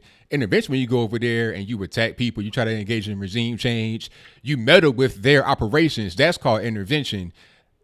Tax subsidies and stuff like that, tax breaks, that's not intervention. That's just trying to make the deal be good. Wait. I'm not done. Like I said, I'll talk, then you could talk. That's just making the deal be good because you're competing with other people to get Amazon to come to your place so they can bring in jobs, tax revenue, all that good stuff. That is not intervention. So let's get our terms straight here first, sir. No, it is intervention. Why they don't? It's not intervention, that's the case, sir. Hold on. It's not. That's not intervention. If that's the case, let me explain. But you let me explain first, and then you come on with your point. If that's the case, Google went to New York with no subsidies. Apple went to New York with no subsidies. Of course, not at the side of Amazon. It's true. There were over 50,000 jobs that have been created every month in New York by either small companies, medium-sized companies, or large companies, right? So if that's the case, then we're gonna have to give subsidy to each company that creates at least that's not job. That's not how business works. Why not? Why? What is the difference? Because you have a lot of different places that were competing to get Amazon to come. So let it go somewhere else. Why? No. But why would you wait a minute? Hold on. No government should give in subsidies. Sir. No. Sir, that's not where it works. Look, sir. Why would you want Amazon to go somewhere else? Why? You're talking about thousands of jobs, billions of dollars. This is the thing. Let me explain to you. If nobody gives subsidies, if no state gives subsidies, no state say we're not going to give subsidies to nobody, then you think Amazon is not going to open a headquarters somewhere because they need those jobs? They need a headquarters and they need those jobs in base of the demand of the products. Don't you think they will open? Well, they could go over. How about this? They could go overseas, like a lot of other companies have, because they can't get tax subsidies. How about that? They can go to Europe. They can go to London. Let them go overseas. But see, now you're just killing jobs. So let's look at it like this: you're the governor of a state, you're the mayor of a big city like New York, and your citizens are saying, "Hey, we want more jobs. We need more investment. A lot of low income areas could use some kind of revitalization. We need more revenue to come into the city. And you leave a deal on the table that would have brought in like $30 billion minus the $3 you would let them keep in tax revenue. That's in the long Wait, term. I'm not done, sir. I'm not done, sir. I'm not done. You're on mute. So Amazon comes in and say, okay, we can give you $30 billion in tax revenue over 10 years, but let us keep $3 billion of that, and you got the deal. Now, are you taking that deal, or are you leaving it on the table? No, the government should not intervene in the private sector. So no you're going to turn nobody. down. So hold on, wait. I'm gonna ask. Okay, you muted again. So you're going to turn down $27 million? Not a million, billion. $27 billion you're going to turn down because you don't want to give them. You want to let them keep $3 billion of it. Do you know what? Do you know why? Do you know why we asked for the financial? No, sir. Answer the question, sir. You're mute again. Please answer the question. Are you going to turn down $27 billion because you don't want to let them keep the $3 billion that they earned? They don't need it. All right, so free market, compete. If you were the mayor, sir, if you were the mayor, you would get fired. You would would be pitchforks. No. Pitchforks. Doesn't matter. All right. Doesn't matter. All right. So what else you got? That's the way it's supposed to work. You are not a conservative as you claim. Sir, look, you don't believe in the free market as you claim. Okay. Next sir, question. Next question. I'm going to talk about something else. Go ahead. I want to talk about something else. We passed that. All right. Go ahead. No go subsidies. Come on. Let's talk about something else. Okay, you talk about you were in favor of the crime bill or you were against the crime bill? Well, nah, I didn't like the way the crime bill was. I think there should have been something done, but the way the crime bill was, I wasn't a fan. You weren't a fan of the crime bill. Why you didn't like about the crime bill? Huh? Why you didn't like about the crime bill? Why you didn't like? I think it just went a little bit too far. The crack powder disparity I didn't like. I think it should have been more done. You didn't like the expansion of time of people in prison, and you didn't like the. So do you agree that the state got some of the money to the state will get the money in exchange of larger prison sentences and build more prison? You were in favor of that. You were against that. What happened? When one of the provisions in the bill, it was okay. The state, the federal government giving $7 billion. Among total states, among all the states. Okay, I know where you're going with this. I know where you're going. So just pause. You're trying to like sir. You're trying to make sir. It's like look. When I'm talking, you got to stop talking. How about that? Okay. You're trying to make the equivalence between the Amazon deal and the crime bill because in the crime bill there was an incentive for states to lock people up so they can get more money to build private prisons, but it ain't no incentive because you got to look at the first things first. I'm not trying to mix. No, I don't try to mix the two. So you're not. I told you I passed that. I don't try to mix the two. I already passed that. I'm talking about something different. What is your point? So my point is, you've been blasting the Blasio, being a lazy mayor, showing up late. I don't know if it's true. I have to search that. But then you give all the props to Giuliani. You know, he cleaned up the city. It is true. He cleaned up the city. He got rid of the new places in Manhattan. He really, the crack-away epidemic was fading away because that was like 96. It started fading away. So going back to my point. So the same bill that you dislike, but you give prop to Giuliani for cleaning up New York, is the same bill that he used and the money that he used to clean up New York. So you pretty much in favor of the bill. Nah, I mean, the bill, look, he could have done that without the bill because what he did was. How's he going to do it? How's he going to sir, again, when I'm talking, you got to stop. He could have done a lot of what he did without the bill because what he did was he cleaned up the city. Like he did like the broken window stuff. He got rid of a lot of the porn shops that were down Times Square. That's not nothing to do with the crime bill. So he did a lot of things like just putting police where he needed to be. That could have been done without. Sir, let me finish. Sir, let me finish. That could have been done without the crime bill because my only problem with the crime bill was the crack powder disparity. That's my only issue with the crime bill. There was more than that. They put 100,000. Listen. My only problem with the crime bill was you're on mute. My only problem with the crime bill was the crack powder disparity, and that's it. Who was selling drugs? Who was not selling drugs? So that's pretty much the crime bill did help New York for the cleanup. So you in favor of the crime bill? Sir, you're not listening to what I'm saying. You're on mute, so can't nobody hear you. You're trying to say that I was in favor of the crime bill because Giuliani came in and cleaned up the city. Where I said that my only problem with the crime bill was the crack powder disparity. If the crime bill were to be there without the crazy disparity and the crack and the powder that led to mass incarceration, it would have been all right. You see, I didn't say that I hated the crime bill totally. I just said that I was against the crack powder disparity. So you're not listening. So you on mute the whole time. So if you want to say anything else before you get to the next call, the floor is yours. Okay, so the floor is mine. Okay, I know you do this for a living, and I understand this is your gig. I'm not gonna take that away from you. But the reality is that without the crime bill, New York would have never been cleaned up. More police officer, more money from police departments. That's the truth. Okay, that's and great. More money for prisons. That's great. And more people put in prison. All right. That's the truth. Have a nice day. All right. Hey, I'm in favor of cleaning up stuff, making things better. And the crime bill wouldn't have been that bad if it weren't for all the things that were in there, like the crack powder disparity. You could have cleaned up the crime without the crack powder disparity, in my humble opinion. You could have made it more equal. Like, that's what should have been going on. I know during that particular point in time, the streets were crazy. Like late 80s, early 90s, it was a madhouse. So something had to be done, but not the way they did it. And even Slick Willie came out and apologized, said that we should have done it better. So, it is what it is. All right. Stop and frisk, exactly. Like things like that. See, stop and frisk, that's nothing to do with crack and powder. Stop and frisk, I'm in favor of 1,000% because it made communities safer. Now, some would say that's a constitutional violation. I understand your viewpoint, but it made places safer. That's pretty much where we leave that. But yeah, I got to be for all or none, huh? I can't just but I can't just be like, well, I like this, I didn't like that. It is what it is, though. Let me get to my next call. All right, call you on the line, 240. Hey, what's up, brother? Everything's good, man. What's happening? Nothing, man, I had to call last call. He's an idiot. Well, what about that $3 billion? I said, nah, you do economics here.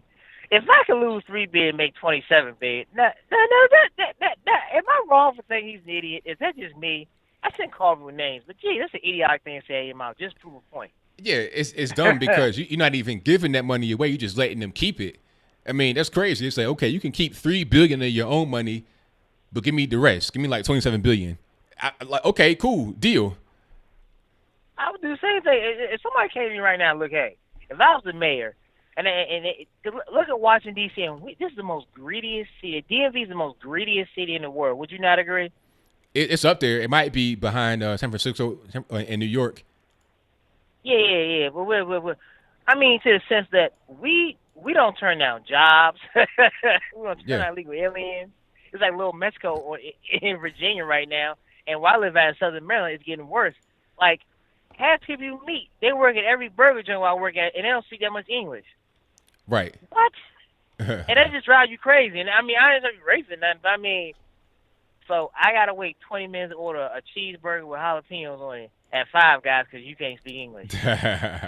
Exactly. I mean, it's not right. And then on top of that, it's like it's not diverse enough. I tell you what, if we have more Africans coming and more people from Indonesia and places like that, I'll be happy. But it's only Mexico, and that's the part that kills you. Yeah, they're coming from one place. I think 70% of the immigrants, legal and illegal, come from Latin America. It's like, come on, let's get a little bit more diversity in there. Exactly, and then I watched it on Saturday. I couldn't call. I was out with my wife on Saturday. I couldn't call him, but I listened to it's like a Bluetooth in my ear. Listening to your live stream. Yeah. And that lady called and said about Ebola. I was like, wow. Yeah, I was saying the same thing. Like, people got Ebola south of the border. That's crazy. I mean, you talking about 28 days later. And I was I got in an argument with some people about the black culture. I said, black culture, we look up to Sean King, who is not even black. We gave him a black pass because he talks about black issues. No, he is a white guy trying to be black. and he's exploiting us just like some more Simmons is exploiting black people. And all she does is get on the news and yell and scream and tell because she's a black female, and she makes black people look real bad. Like she doesn't, all she does is yell and she doesn't be quiet. And when that guy told her to shut up on scene, and that was funny. Remember that? I remember that. That was hilarious. I was like, I was trying to say, as I say, the black culture, we haven't even told blacks anymore. All we have is a wannabes who exploit us and make money off of us. That's right. Your Omar Johnsons, Tariq Rashid, what's his name? What is his damn name? Tariq Rashid. Yeah, Tariq Rashid. He's an exploiter. He pushes this narrative of racism, systemic racism, and I'm saying like this. And he has a $5 million mansion in L.A. I'm like, get out of here, dude. Really? That's right. And you're oppressed with your white wife. Talking about you found out black one or black queen. Why you ain't married one? You know, it's funny that his white mother-in-law lives in that mansion with them, but at the same time, we talk about white supremacy this, white supremacy that. It's a joke. It's all a racket trying to get money. Exactly my point. And I'm sitting looking at people like, and then ABL is getting crazy out here. That we are following Sean King, and the thing about it is, a lot of black people are not informed. Like I asked this is a young guy. I said, you know, social media. I'm for social. What do you know it does, right? I said, no, you free stuff. No, that free stuff comes at you make $100,000, they're gonna take like 75% of that and give somebody who don't have it to make even playing grounds.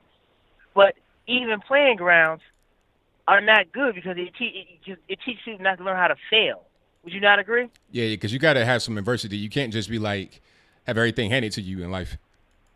Exactly, and then another thing that's scaring me is in the upcoming election is remember a couple of years back when they was reversing the names, you put it like say someone over Hillary Clinton. I hate Hillary Clinton. It evoked somebody else. Yeah, it was some kind of glitch. Yeah, I remember that. So they say it's a glitch. Yeah, so they say exactly. Yeah. So that's the thing I'm worried much about Donald Trump. Then I think Donald Trump's probably going to win. But the thing about it is they're really pushing for a woman. And the thing is, you're breaking up a little bit there. Can you hear me now? Yeah, I hear you. ABL. I hear you. I was saying it, and they also saying that Kamala Harris, she couldn't even fill the auditorium. She didn't even fill the auditorium. and then they still calling for impeachment. But Nancy Pelosi was like, we can't get him impeached. Why you guys keep saying it? You can't keep preaching something we can't do. And if you impeach him now, guess what he's going to do? He's going to say, look, they wanted me out. It's going to fall in Donald Trump's favor, no matter how it plays out. Would you not agree? And they can't. They don't have enough evidence to impeach him anyway. There's nothing really there, so they pretty much went to the rock in the hard place. All they're going to be able to do is obstruct to try and be part of the resistance, but it ain't going to do nothing. All they're going to do is just not get things done for themselves, which is going to negatively affect their positioning when they're trying to get reelected, because their constituents are going to be like, look, you've been in here for a couple of years doing nothing, so it's time to go elsewhere. Like OKC, I guarantee she's not going to be back again, because more and more people, they're seeing how stupid she is. She didn't know what a daggone a garbage disposal was. Get out of here. Yeah. And you want her to tell you about a green deal? She's an idiot. She's a rich, spoiled idiot. Yeah, pretty much. Anybody say, before you have one, okay. All right, I got a little in the days. I got a full my opinion of it. It's just like, it reminds me of what do they call that? You breaking up? I can't hear you. All right, JB, I can't hear you at all, boss. All righty, I don't want to have no dead air, so I gotta let you go, man. Thank you for the call. Definitely appreciate you. Tell me about that next time you call in. All right, shout out to my man JB for the call. Most certainly appreciate him. A little difficulty with the phone, but that's all right. It's all good. Shout out to a super chat. Thank you to Christopher Saint-Saban for the donation, who says, awesome show, keep it up. I appreciate that 1,000%. And thank you to everybody that's called so far. I really appreciate you guys. The number to call is 434-658-1220. Nippin, what's going on, boss? Not much. How you doing? Everything's good, man. Can't complain. Looks like you have a shorter waiting line today. Yeah, I was able to get to you. Anyway, yeah. Even I would make a better mayor than AOC. I mean, I think even you would as well. Well, hopefully I would. Yeah, I mean, look. Like I said in the previous call, I think it was the previous call, that, I mean, to get elected in New York City, you have to be a Democrat. I mean, I'm sorry, you just do. Well, they had Giuliani in there. Yeah, but that was before the whole socialism thing came into play. Yeah, that was a while ago. So, I think things have changed a little bit there. Yeah. So, like I said, the only way you can do it is if you run as a Democrat, but on a centrist platform. Yeah, pretty much. A bit like what, I don't know, the governor of Kansas.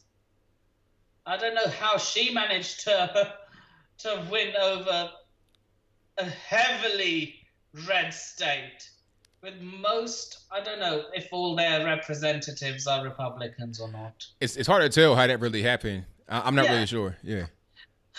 You know what?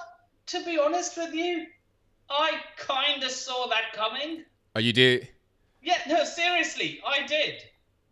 Well, what was the thing that kind of led you towards thinking that would happen? Because Kansas, for me, look, state politics, when it comes to local elections, governors, they're two different things. Like, think about it. As recently as 2010, California had a Republican governor. Wyoming had a Democratic governor.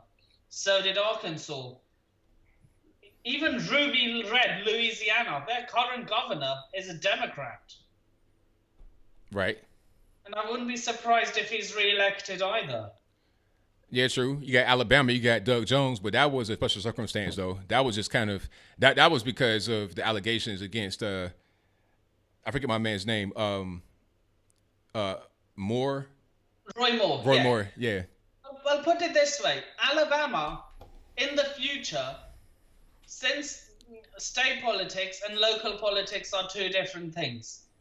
Right now, in the future, Alabama are more likely to have a Democratic governor than a Democrat. Oh, I'm sorry. You know what I mean? I'm sorry. It wasn't a Democratic governor. It was a Democratic senator, but the governor is Republican, Kay Ivey.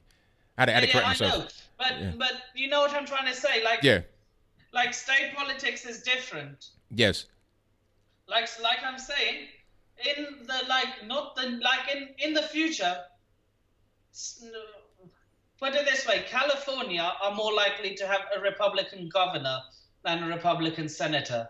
Alabama are more likely to have a Democratic governor than a Democratic senator. Do you get what I'm trying to say here? I see.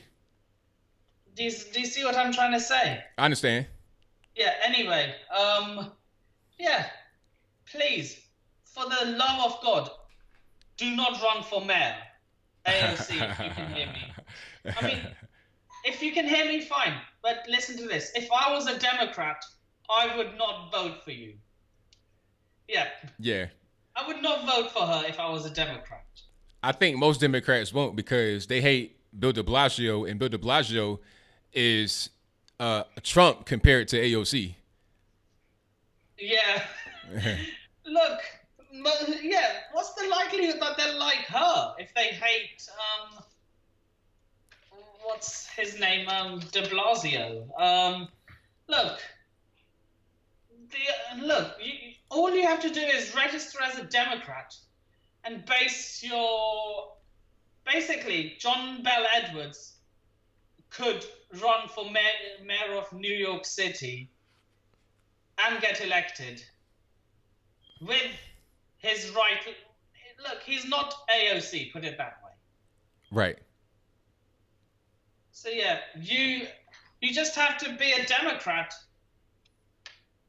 and have Republican ideas to get elected. Pretty much. So yeah, that's what I would do if I was living in New York. Run as a Democrat, get elected, run for 2 terms, and then switch to Republican and then run for Congress. Right. If you know what I mean. I'm with you. Yeah, I'm using too many. If you know what I mean. So. No, I understand 100%. Yeah, and who are we?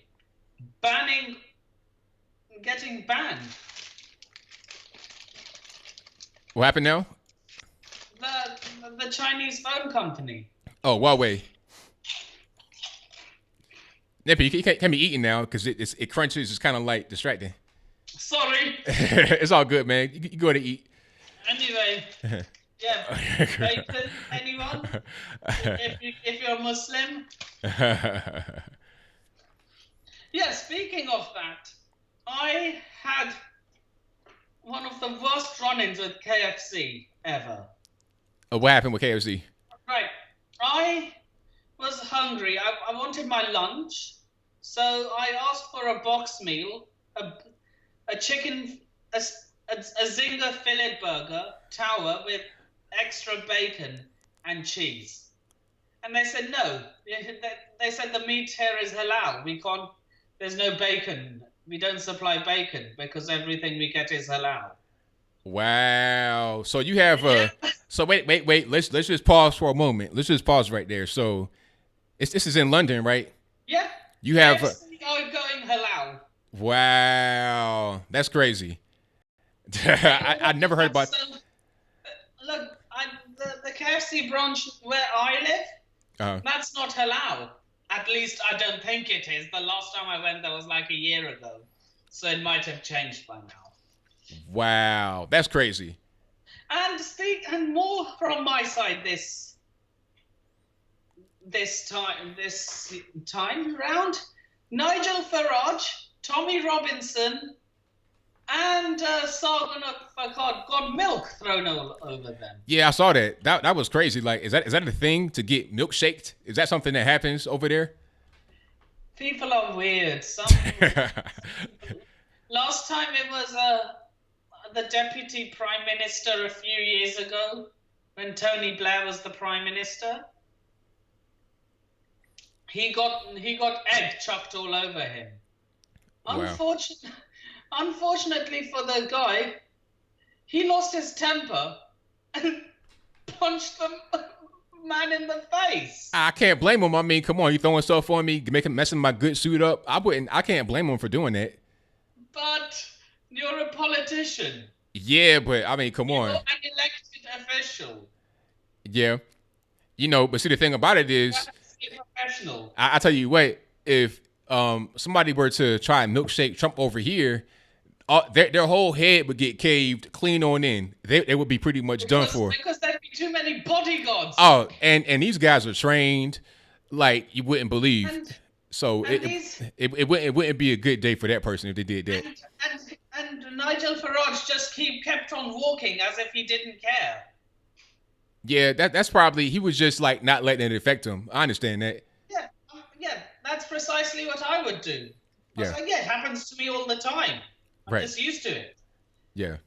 So yeah, if you're in England or anywhere in the UK, vote on the 23rd.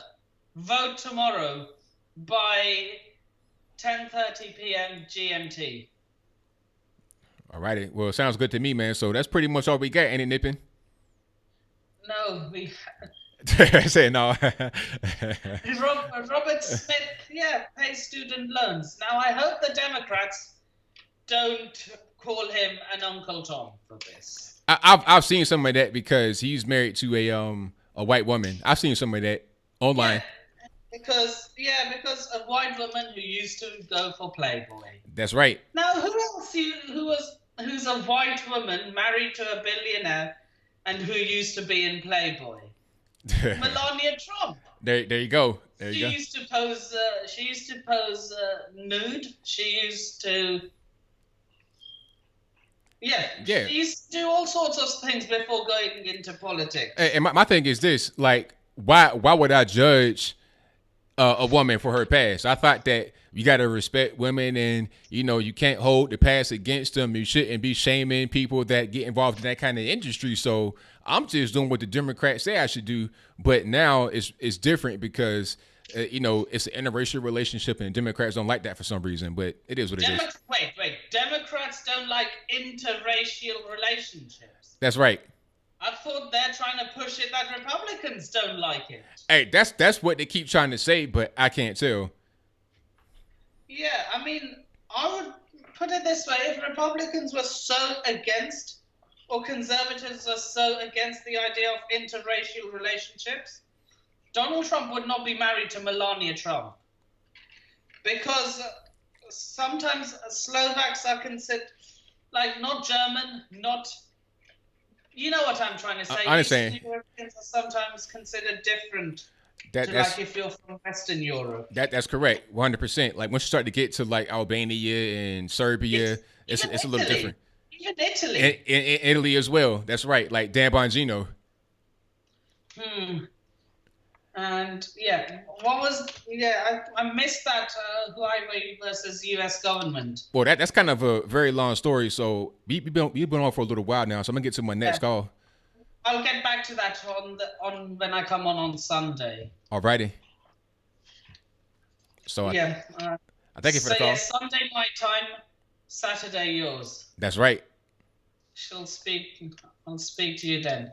All right. Thank you for the call, man. As always, definitely appreciate you. I shall see you on Sunday. Alrighty. Peace.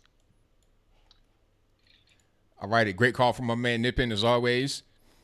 Yeah. So shout out to my man Robert F. Smith for donating that money. $40 million thereabout to pay off 400 young men's tuition. That's a lot of money for 400 people, but that's a different story. Let me get to my next call. 210, you're on the line. Who am I speaking to? It's Brandon from San Antonio. All righty. What's going on? Pretty good. How you doing tonight? Everything is great. Can't complain. Okay, so I kind of have a oddball question for you. All righty. I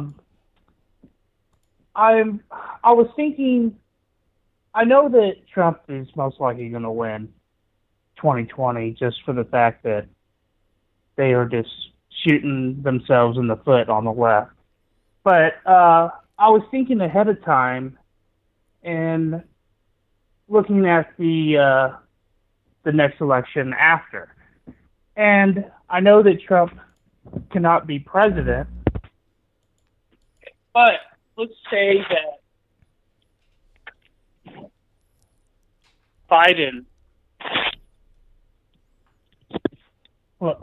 Hello, can you hear me? I hear you now, yeah. Okay, I'm sorry. Okay, so on to 2024. Let's say that Biden was to run for president. Could he appoint Donald Trump as his vice president? I think so, because you can be a former vice president and become president, but I've not seen a former president become vice president. That could happen. But the thing about Joe in 2024, I mean, he might not make it because, let's be clear, he's 77 years old, Joe Biden, that is. So we're in 2019. Oh, no, okay. I didn't mean Biden. I meant Pence. Oh, Pence. Well, I don't know. I think that I really don't know. But I was thinking of a scenario where you can only serve 2 terms. But if Pence was to become president, could he step down if he had Trump as his vice president and Trump actually have a 3rd term? Yeah, I'm not sure. That's a good question. I have to really look into the law to see what's going on with that. But I'm not sure that could actually happen because you can't do more than 2 terms as a president. There's no limit on being the vice president, though. So that's why, you got former vice presidents that become the president, because you could be in the office more than 2 times as a vice president, if I'm not mistaken. Now, if I'm wrong, let me know in the comment section, you guys. But aside from that, I really don't know. But that's a good question. Yeah, it just crossed my mind, and I was thinking, well, maybe there's a loophole.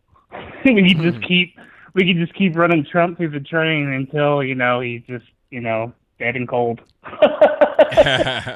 That's a very good question, though. Very good question. All right, well, that's pretty much all I had, and thank you for picking up the call. Thank you for the call. Definitely appreciate it. All right, thanks. Have a good night. All right, shout out to the caller. That was a very good question. I have no idea. Like that, I think in that it couldn't happen because you would have to be in the next in succession to be the president if the vice president were to resign, get removed, or pass away, something like that were to happen. But if any law people are in here, let's let me know if that is a thing that can actually happen. Could Trump become the president after he was president already for 2 terms if he were to be the vice president and step up if he had to do so? 504, your line I'm speaking to. Turn your speakers down for me, please. All right, what's going on? Is this ABL? Yes, it is. Hey, what's going on, man? How's it going? All right. Do me a favor. Turn your speakers down in the background for me, please. Okay, cool. Can you hear me now? I hear you. All right, yeah. I had called a few months ago. I just wanted to call back. I didn't make it. I didn't call last week because I was pretty busy, but I did catch the live show, the live stream. And I've seen a few topics over there. I just wanted to share you some, shed some light on. Okay, go for it. All right. You had made some live stream with the issue of that Arthur, the TV show or the cartoon character Arthur, and then it was another issue with the that you was talking about with the Equality Act and how the homosexuals were pushing this stuff on children, and the Equality Act, and how we as black men defend it. Since they're trying to pretty much hijack the civil rights movement and use it as their struggle. Yes. Yeah. Hey, I just want to drop a big bomb on you, man. Those people over there who try to push this and normalize this behavior, they still have the same mental illness that they had back in the 70s. They were written off of that list of DSM because they pretty much because they cheated their way off that list of DSM. This is a battle we shouldn't even be facing. Yeah, I'm with you on that because at one point the homosexuality thing was on the DSM list of mental illness, and then magically it was removed some kind of way, and here we are right now. Yeah. And the thing about it is people want to say live and let live and all this and that, but now we have in a situation where homosexuality is being pushed on the children. Bingo. That's a big time problem. We're talking about little kids, Yeah. And they really don't mind pushing this stuff on children.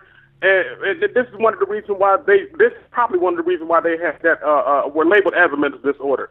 I don't know why. I don't know how people can think of this stuff. Now, thank goodness it ain't all of them. I'll give some room where credit is due. It's not all of them, but there is a big push coming from that rainbow community to push this stuff on children and just hijack our struggle as blacks in 1964 to pretty much amend it and change it to their will. If you or you see, it's almost about 200 something callers in the live chat right now. Do you have a pen or piece of paper in front of you? Or are you in front of a laptop? I'm in front of the computer right now. Yes. Okay. All right. The book you're looking for, I'm gonna help you out. The book you're looking for is called Scientific Controversies. Scientific Controversies, and it's written by somebody named H. Tristram Englehart. I can spell that if you want to. All right, go for it. All right. The first name is Tristram. That's Tristram. Last name Englehart Jr. Engelhardt. If you look it up, Google it or Bing it, you'll see this book. And what happened was pretty much, and I'll make it easy for you. We could start on page 429. There was a gay rights group that pretty much cheated to get off of the list of DSM. They snuck a fake letter to the APA. The APA signed off on it, not knowing who it was. And there you go. That's pretty much what caused a lot of this stuff that we're seeing right now. Oh, so it was kind of like a mistake. Is that what you're saying? Bingo. It was a mistake on behalf of the APA, but it wasn't a mistake on behalf of the gay rights group called the National Gay Task Force. They pretty much cheated to get off of that list. This is why we're going through all that stuff. All right. I don't know if you found the book, but I think it's still on Amazon, as a matter of fact. Yeah, I found it. And I'm pretty sure. I found it. And I linked to it right there in the box. There you go. Okay. All right. So if you or somebody knows somebody to pass this to, man, go ahead and share the information because this is pretty much getting ridiculous. As a matter of fact, I called months ago. I'm pretty sure you probably don't remember me, but I spoke to you months ago, and I gave you some of their actual agendas. Overhauling our Civil Rights Act and sleeping with children is actually in their agendas. That's why you're seeing this pushed on. And I hate to say it. I know many people don't want to believe it, but it's the harsh truth. They had this written up since 1972 that I know of. And like I said, that book I gave you, that's a big piece of information that media and society don't know about. I just wanted to share that with you. I want you to keep up doing the good work. And I've seen a few of your topics on the abortion issue. For example, infanticide or whatever that governor name was, Miss Kate Ivey, the one who in Alabama. Matter of fact, with Georgia and Alabama, they made strict abortion laws. Man, hey, some of this stuff we're going through now has already been written. This is Planned Parenthood's 1969 Jockey Memorandum. That's a Jockey Memorandum they had written back in '69, man. And thank goodness that lady had enough common sense to try to tighten up, as well as Kemp. And there's a few more states that tried to tighten up the laws against abortion. I'm kind of thankful they did that. We got infanticide in New York. Well, they got infanticide going on in New York, and I think it was Virginia. How much more sickening can you get, man? Hey, it can't get any worse than that. They ain't talking about post-birth abortion, crazy stuff. I mean, just outright killing babies. Yes, exactly. Now, if many people knew the agenda behind it, like the one I just told you about, and that was written in '69, man, it would help people understand why this is happening, because some of that stuff in there hasn't came to fruition yet. For example, in that memorandum, it talks about how, and that's JAFFE for you and your viewers who want to know that, how they wanted to pretty much tamper with the water supply, put what was it, contraception or birth fertility control agents in the water supply. And mind you, this is by Planned Parenthood. Them and them LGBTs, some of those LGBTs who push all that stuff, man. If many people knew what they wrote or their documentation from those two communities or organizations, man, it would explain why we're going through a lot of this right now.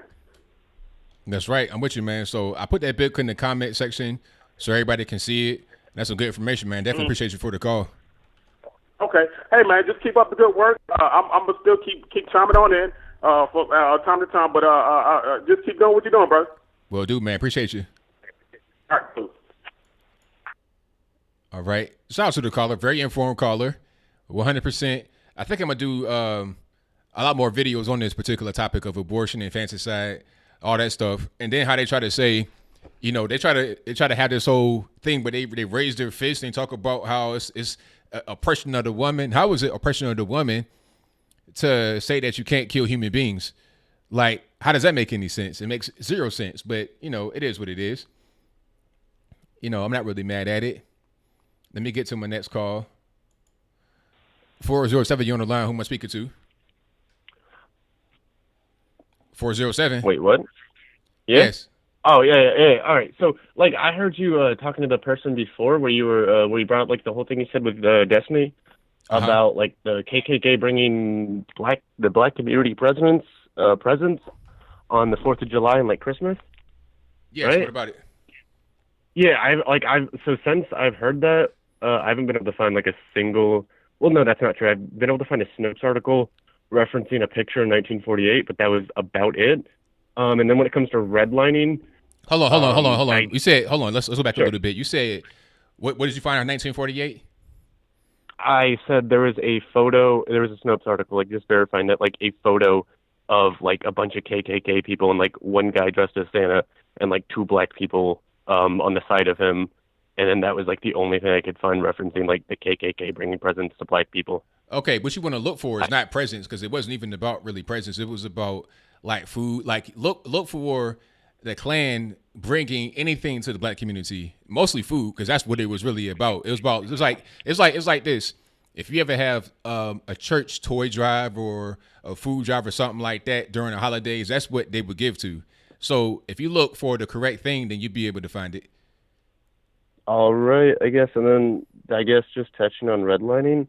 If redlining really was just about credit and it wasn't this thing that was a huge deal, how come there was a bunch of settlements by the U.S. government, totaling in I think $300 million from the government? Why would it come from the government? It wasn't a law.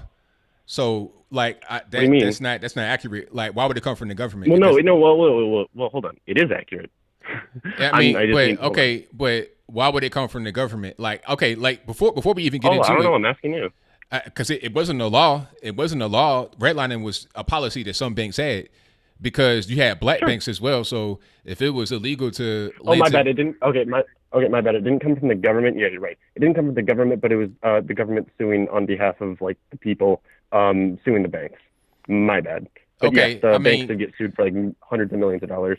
I mean, you can get sued for anything. That don't mean that it was necessarily a race-based thing. Like they can come back later and say this was an improper practice or whatever, but that doesn't mean that the intent was to deny somebody money because of their race.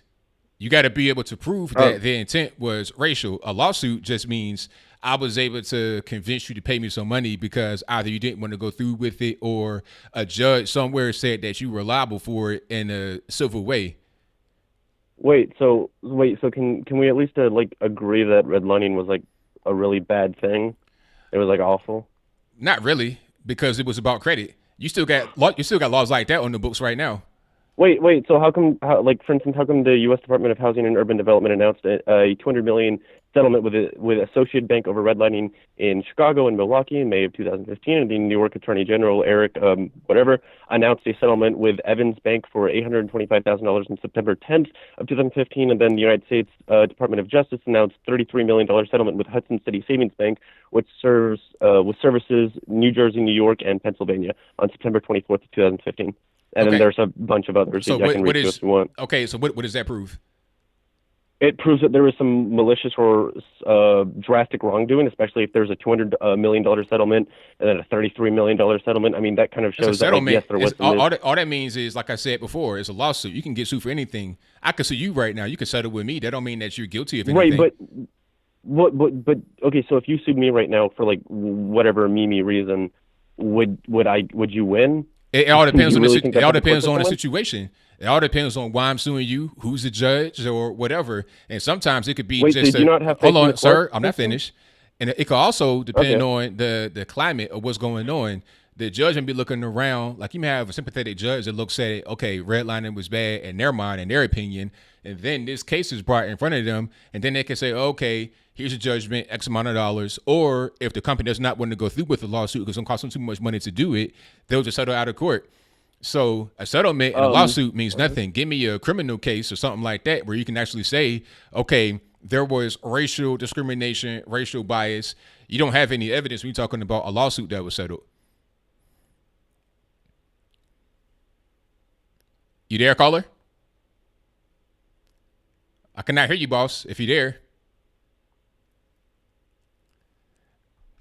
All righty. Well, that's pretty much it. So, yeah, I mean, look, anybody can be sued. That don't mean nothing. You know, Nick Cannon got sued by his old nanny because she said that his baby headbutted her and it caused her severe injuries. Listen, a nanny, a full-grown adult woman said a baby, an infant, goo-goo gaga, burping and all that good stuff, headbutted her and it caused her great bodily harm. So therefore, she was able to get rewarded because they ain't want to go through with the court proceeding and just paid her some money. It would have cost them more to go through the whole court process to prove that she was having a frivolous lawsuit being levied against them. So you can't say, oh, because a lawsuit was settled, that means that it was racial discrimination. That make no sense. I mean, come on, man. Let's just think a little bit deeper here. 602, you're the line. Who am I speaking to? Hello, this is Fred. Oh, Fred, what's going on? Hey, how's it going, Anthony? Everything's good, man. Can't complain. Good. So, tell me, what do you think about this guy, Andrew Yang? Have you heard of him? Oh, yeah, I know about Andrew Yang. Okay. So I'm throwing my support behind Andrew Yang, and for a couple of reasons. Okay, let me hear it. First of all, we automated away 4 million jobs, right? And because we automated away 4 million jobs, we essentially we have scapegoated immigrants for those 4 million jobs. Now, Donald Trump won the states that the states where the automation was affected, Pennsylvania, Ohio, Wisconsin, Illinois, all these Midwest states that he needed to win and did win because of this automation. So I believe in the UBI system. I think that it doesn't matter what the tax. I mean, are you okay with Amazon paying zero in taxes and 60 other companies paying zero, top-notch billion-dollar companies paying zero in taxes? That's not true. They pay a lot of taxes. They may pay zero in one tax, but they pay a lot of money in other taxes. So that's not a true statement. Okay, so countless articles of, like, for example, John Deere, $2 billion last year, got a $200 million refund. Okay, but what is that? What tax is that? There's a lot of taxes that these companies pay. So, I mean, any entity, whether it's a corner store or a large business, has to pay, should pay some sort of income tax, right? But well, I mean, the way that these companies have their tax lawyers said, I mean, there's so many loopholes that you can, if you have the right tax people in place, you can pay zero in taxes. Now, okay, they're not hold on. Evil. Fred, hold on. Before you go any further, okay, I'm a regular guy. I'm not a billionaire, millionaire like Jeff Bezos or like the company known as Amazon. I'm not that. I'm just a regular dude. Now, if I were to somehow and you pay more than them. No, I don't. Not at all. I can't even come close. Let's just say, for some reason, I didn't pay any kind of federal income tax because of the way I filed my taxes, and I was able to get a bunch of deductions and whatnot. I didn't get a refund either, but I didn't pay. I broke even. But do I still pay sales tax when I go to the store and buy stuff? Yeah, but everybody else pays sales tax too. Okay. But see, my point is, just because you don't pay federal income tax does not mean you don't pay any taxes. Amazon was going to provide New York City alone almost $28 billion in tax revenue over 10 years. So how was that possible if they don't pay any taxes? You see what I'm saying? Well, the tax revenue would be from the employees that they're employing, but the reality is, if we joined every single other advanced economy and had a value-added tax hear me out, okay, at even half the European rate, right? Then they couldn't actually get out of paying that tax, and we get $1,000 a month, and that $1,000 a month would pour right into the local economy. But see, who is paying the tax that the employees have to come out of the employees' check? Who's paying that money? The employees? No. Who's paying the money? Because the employees aren't paying themselves. Who's paying that money that comes out of their check in taxes? Amazon. Well, I mean, no. The employee can just file exempt and pay at the end of the year, right? So Amazon, but see, look, the point is that Amazon is still providing the money. That's what I'm trying to say. Amazon is still putting that money out there. So, it doesn't make any sense, like, to say that, because the company may pay zero in federal income tax, they don't pay any taxes. Like, the tax impact on a particular place is tremendous. Like New York City, you're talking about billions of dollars. Just because you might want to pay zero on one thing does not mean you don't pay anything else in any other way. Not only the tax revenue, but also the infrastructure, the physical infrastructure they would put into a place that would be able to be there after Amazon is gone. If they were to leave, things that help local residents, the jobs that are created, the economic impact that comes to a particular place, the revitalization that comes to a place, the schools that are built, the economic impact is tremendous. So just because they don't pay federal income tax or they pay less than federal income tax shouldn't really be a focus. And also the UBI is only $1,000 a month. And it can only replace your current government benefits if you get those. So if you own food stamps, WIC, EBT, 10 or Section 8, those are going to be rescinded if you get your UBI, or you just keep those and not get the UBI. Correct. So the price tag is not going to be as much as we had thought. So it's going to pour $800 billion right into the economy, right, with the value added tax. So it's not. And a lot of people are saying, well, it's socialism, this, that, and the third. It's not. It's capitalism that doesn't start at zero. And here's the thing: Alaska, in a deep red state, has an oil dividend. Every single person in Alaska, once they've been there a year and they're a citizen of Alaska, they get a dividend every single year. And Alaskans, when asked if they would take higher taxes to be able to keep their dividends, say that they would keep their dividends. So the thing is just on the UBI alone, right? I mean, you take all the other Democrats out of the 2020 race, right? I wouldn't vote for a single one of them, right? Okay. But this guy is a high level problem solver, super high level problem solver.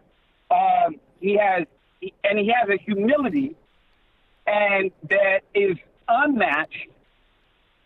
And he doesn't pin groups against each other like a lot of liberals do, where their message might change from place to place depending on the people group that they're talking to. Well, I don't know about that. And Hold on, Fred. I don't know about that because I saw him give a speech to some Chinese people, and he was talking about how the Chinese are discriminated and they kind of persecuted in this country. So he will get into the racial discussions and having groups against each other if it suits him in a particular place. He will do that. I have seen that.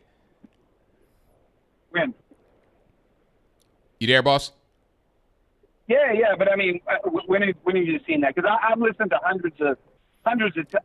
It's on YouTube. He was speaking in front of. I mean, his presentation is the same every single time, and it never gets old. It's human-centered capitalism.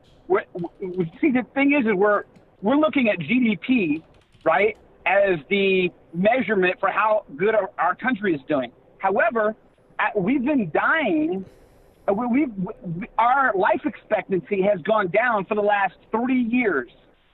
The last time that happened is 1918, the Spanish flu, because of suicides and drug overdoses. So what he's proposing is that we actually not have GDP as our phantom number on how our country's doing, but and that we actually have how we're doing, like our life expectancy, how is our water, like places like Flint. How are our children scoring? Places like that. So that's the reason I'm putting my and he's winning Trump supporters by the droves. Well, I mean, he did a video with me. You can look it up right now. It's called Staunch Republican. You just look up Staunch Republican. Okay. Right? Because I'm very, very conservative. Because for me, I'm not big on the abortion thing, right? Yeah. But we haven't been able to, for the last 46 years, we haven't been able to move the needle in the abortion thing, right? 73% of all people who had an abortion said that money was the main issue. Right. Okay? I don't mean to cut you right here, but we kind of, hold on. You got to kind of wrap it up because I'm kind of getting low on time. I'm sorry. Not a problem. I'll say this one more thing and then I'm out. If we put $12,000 a year, if you take that times two, that's $24,000 a year in every American household. That couple would only have to go out and make $25,000 a piece per person. They'd be at $75,000. I mean, that's a good living, and you could keep the child, and that would move the needle for abortion. I'll talk to you later, buddy. All right, thank you for the call, man. Definitely appreciate you. All right. Yeah, I can't get on that yang train, boss. I can't do it. You know, the cost for that thing. Okay, remember the census? I mean, not the census. What am I talking about? The stimulus. They said that the stimulus cost like $1 trillion, and people got like $200 checks. $200 checks for the stimulus. So you're talking about $12,000 a year for every person. It's not going to be able to be funded. But that's just from my opinion. Let me get to my next call. 313 in the line. I'm speaking to. What's up, this is Johnson, Detroit. How you doing, man? Everything's good, man. Can't complain. All right, bro.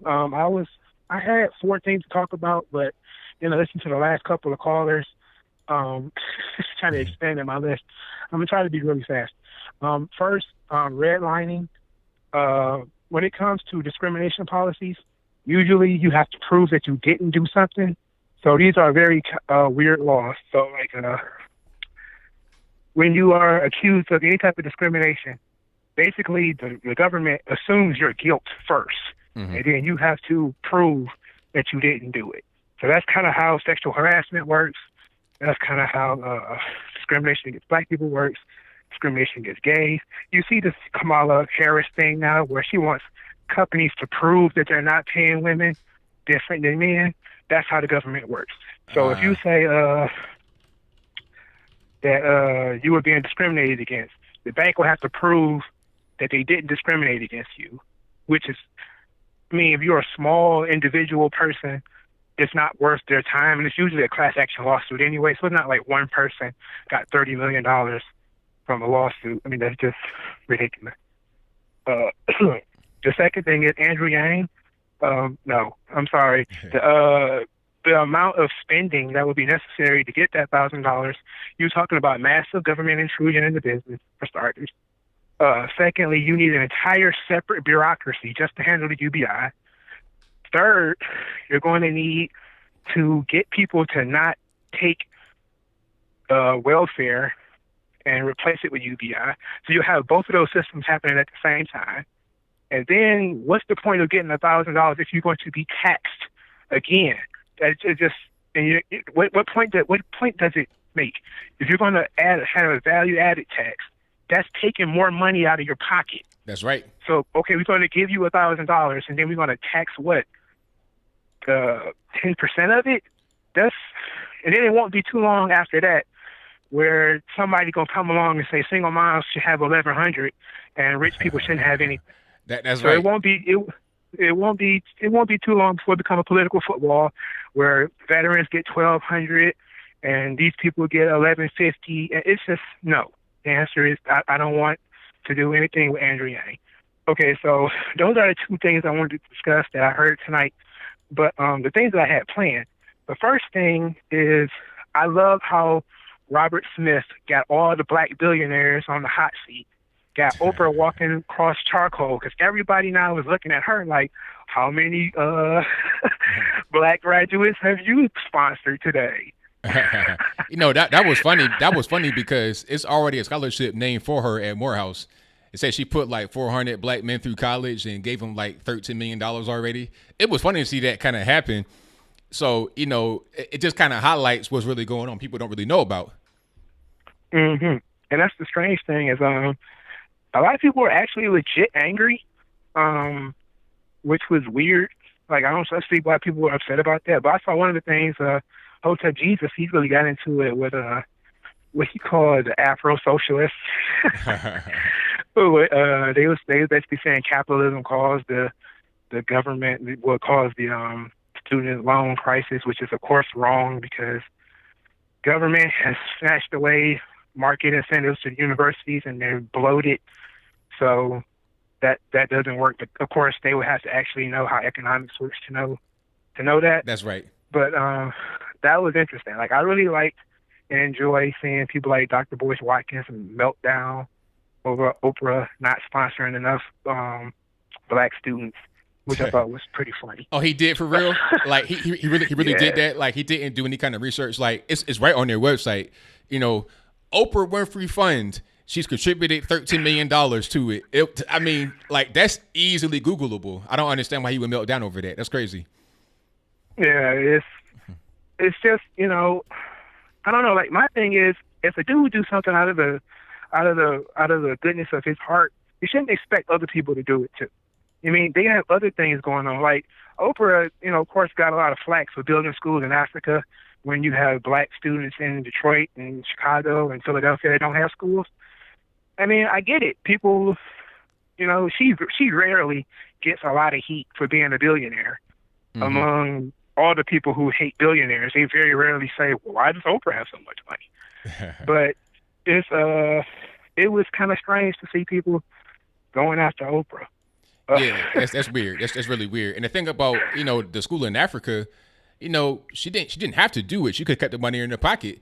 And then we talk about, Right. People talk about being Pan-African, going back to the continent, this, that, and the third. Well, she going back to the continent. She giving back to the continent. So why hate on her for that? It's just weird when people try to dictate how somebody should give their money away, like they're entitled to it for some reason. And that's what it is. It's a sense of entitlement. It's I find that to be very strange that people feel so entitled to tell other people how to spend their money. I think it was a nice surprise that the guy did, and it was really nice. $40 million is nothing to sneeze at. Even if you got $1 billion, that's a lot of his sweat and effort. Even if it's just intellectual effort that he put into it. And he also gave $20 million to the African American History Museum. He also gave $1.5 million to Morehouse before. He gave $50 million to Cornell that's going to help black engineering students, if I'm not mistaken. So he's giving a lot of money to, black people. But there's always somebody that's going to try to hate and be like, oh, you could have done this, you could have done that. Yeah, there was a lot of people who were trying to do exposés on him and stuff too, talking about how did he become a billionaire. He took advantage of all these tax credits and tax breaks. I'm like, man, who wouldn't? Right. Why is that a problem? And now if he's doing what essentially Andrew Carnegie and wanted people to do, which is, one person, give your wealth to me, I will spread it around, I will build the libraries, I will do this, and this. Why is that a bad thing? And he's doing it not because the government's making him do it. He's doing it because he wants to. That's right. I don't understand why you have to attack somebody for doing what you want them to do.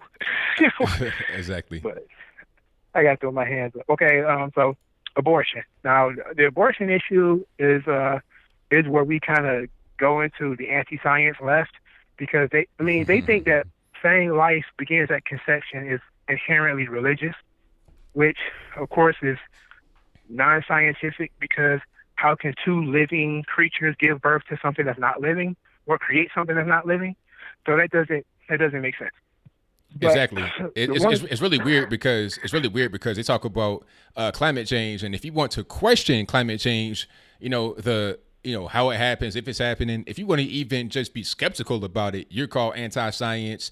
You're a heretic, all this, that, and the third. But then when you say a scientific fact about life beginning at conception, then all of a sudden you religious nut job. And then it went to the whole point of a lady got on CNN and said, when a woman is pregnant, it's not a baby inside of her. She said it on TV. It's like, okay, I see where we're going here. We're just totally ignoring basic science. Basic, like a baby in the womb is not even a human being. That's crazy. Right. It's bizarre, but I had to wrap my brain around it. So I've been reading The Righteous Mind by Jonathan Haidt. Have you read that book? No, I haven't. Okay, it's a book. It seeks to tell individuals, like, this is how conservatives and liberals think. So what he breaks down is that conservatives, there's like 5 or 6 moral standards. It's like care and harm, which is one standard. You have sanctity, liberty, and none of it matters. The point is, he said that liberals they focus on care and liberty. Basically, the arguments that we can glean from that is they actually care about somebody actually being harmed. This is why they use the rape excuse for abortion, even though it's less than 1%, because they say somebody's actually being harmed. And the liberty is also it's my body and my choice. That's a liberty argument. Mm-hmm. And leftists typically go with care and liberty as for their moral foundations. But this is the interesting thing, is that it's cognitive dissonance that makes them say that a fetus is not a human being, because then they will have to admit that they're harming somebody. So their basic core development is that care above everything, care above anything. This is where you have, the helicopter parents, and you have Jack Dorsey going on Joe Rogan talking about physical safety is the most important thing. They always talk about physical safety, but abortion is physically killing another human being. That's right. And as a way to get away from that, they say it's not a human being. They have to dehumanize it. So I thought that was really interesting. And one last thing on abortion is, have you read the book Freakonomics? I've not read that, but I've heard about that. Okay, so for those that don't know, the book Freakonomics makes the argument that abortion leads to crime control. Essentially, that after Roe versus Wade passed, in the intervening years afterwards, the 18 years afterwards, we saw a dramatic decrease in crime due to unwanted, the aborted children were unwanted, and unwanted children are more likely to suffer abuse and poverty, and these sorts of things lead to crime. So they've been pushing that for 20 years. It's been debunked 100 times, but I actually did see that argument. I've seen every pro-choice argument being spewed over these last couple of days, and that one is one that they kind of dug that one from the graveyard. Yeah, I've seen that too. This model Emily Ratajkowski said that, talking about if black women aren't afforded the right in her mind to have an abortion, that means the crime rate's going to spike. She said that just plainly, so they're not hiding what they feel. Yeah, and of course, when the guys were called out on it, Donahue and Levitt, the two guys who wrote the book, they were essentially called racist, and they of course said that, well, they're not racist. They were two white leftists, by the way. Right. Obviously, but it was a really interesting. That debate has been going on for a really long time. I think it's been pretty well disproven that abortion there might have been some sort of correlation, but there's no causation, because you don't know whether those people are actually going to commit crimes or not. That's right. So there's just no way to know. Well, I did have one more thing, if I got a little bit of time. Yeah, I got a little bit of time. Give me kind of quick, because we kind of running out of time on that one. Okay. Well, this one would take some time to explain, but I'll probably just save it to another time. All right, man. It was nice talking to you, and I'll call you some other time. All right. Thank you for the call, man. Definitely appreciate you. No problem. Peace. All right. Shout out to the caller. Thank you for the call. Most certainly appreciate him. This is right here is her quote. She said, this week, 25 old white men voted to ban abortion in Alabama, even in cases of incest and rape. These men in power are imposing their wills onto the bodies of women in order to uphold the patriarchy and perpetuate the industrial prison complex by presenting women of low-income opportunity the right to choose not to reproduce. These states trying to ban abortions have the highest proportions of black women living there. This is about class and race, and is a direct attack on the fundamental human rights women in the U.S. deserve and are protected by under Roe v. Wade. Our bodies, our choice. She said it right there. Oh, it's going to increase the prison industrial complex. So you already know what time it is. She's thinking that if a black baby is born to a poor mother, they're automatically going to be dope boy, jack boy, whatever. So the best thing to do be to go ahead and kill him, right? That's what she thinks. But let me get to my next call. 619 line, I'm speaking to. Hey, my name is Brandon from California.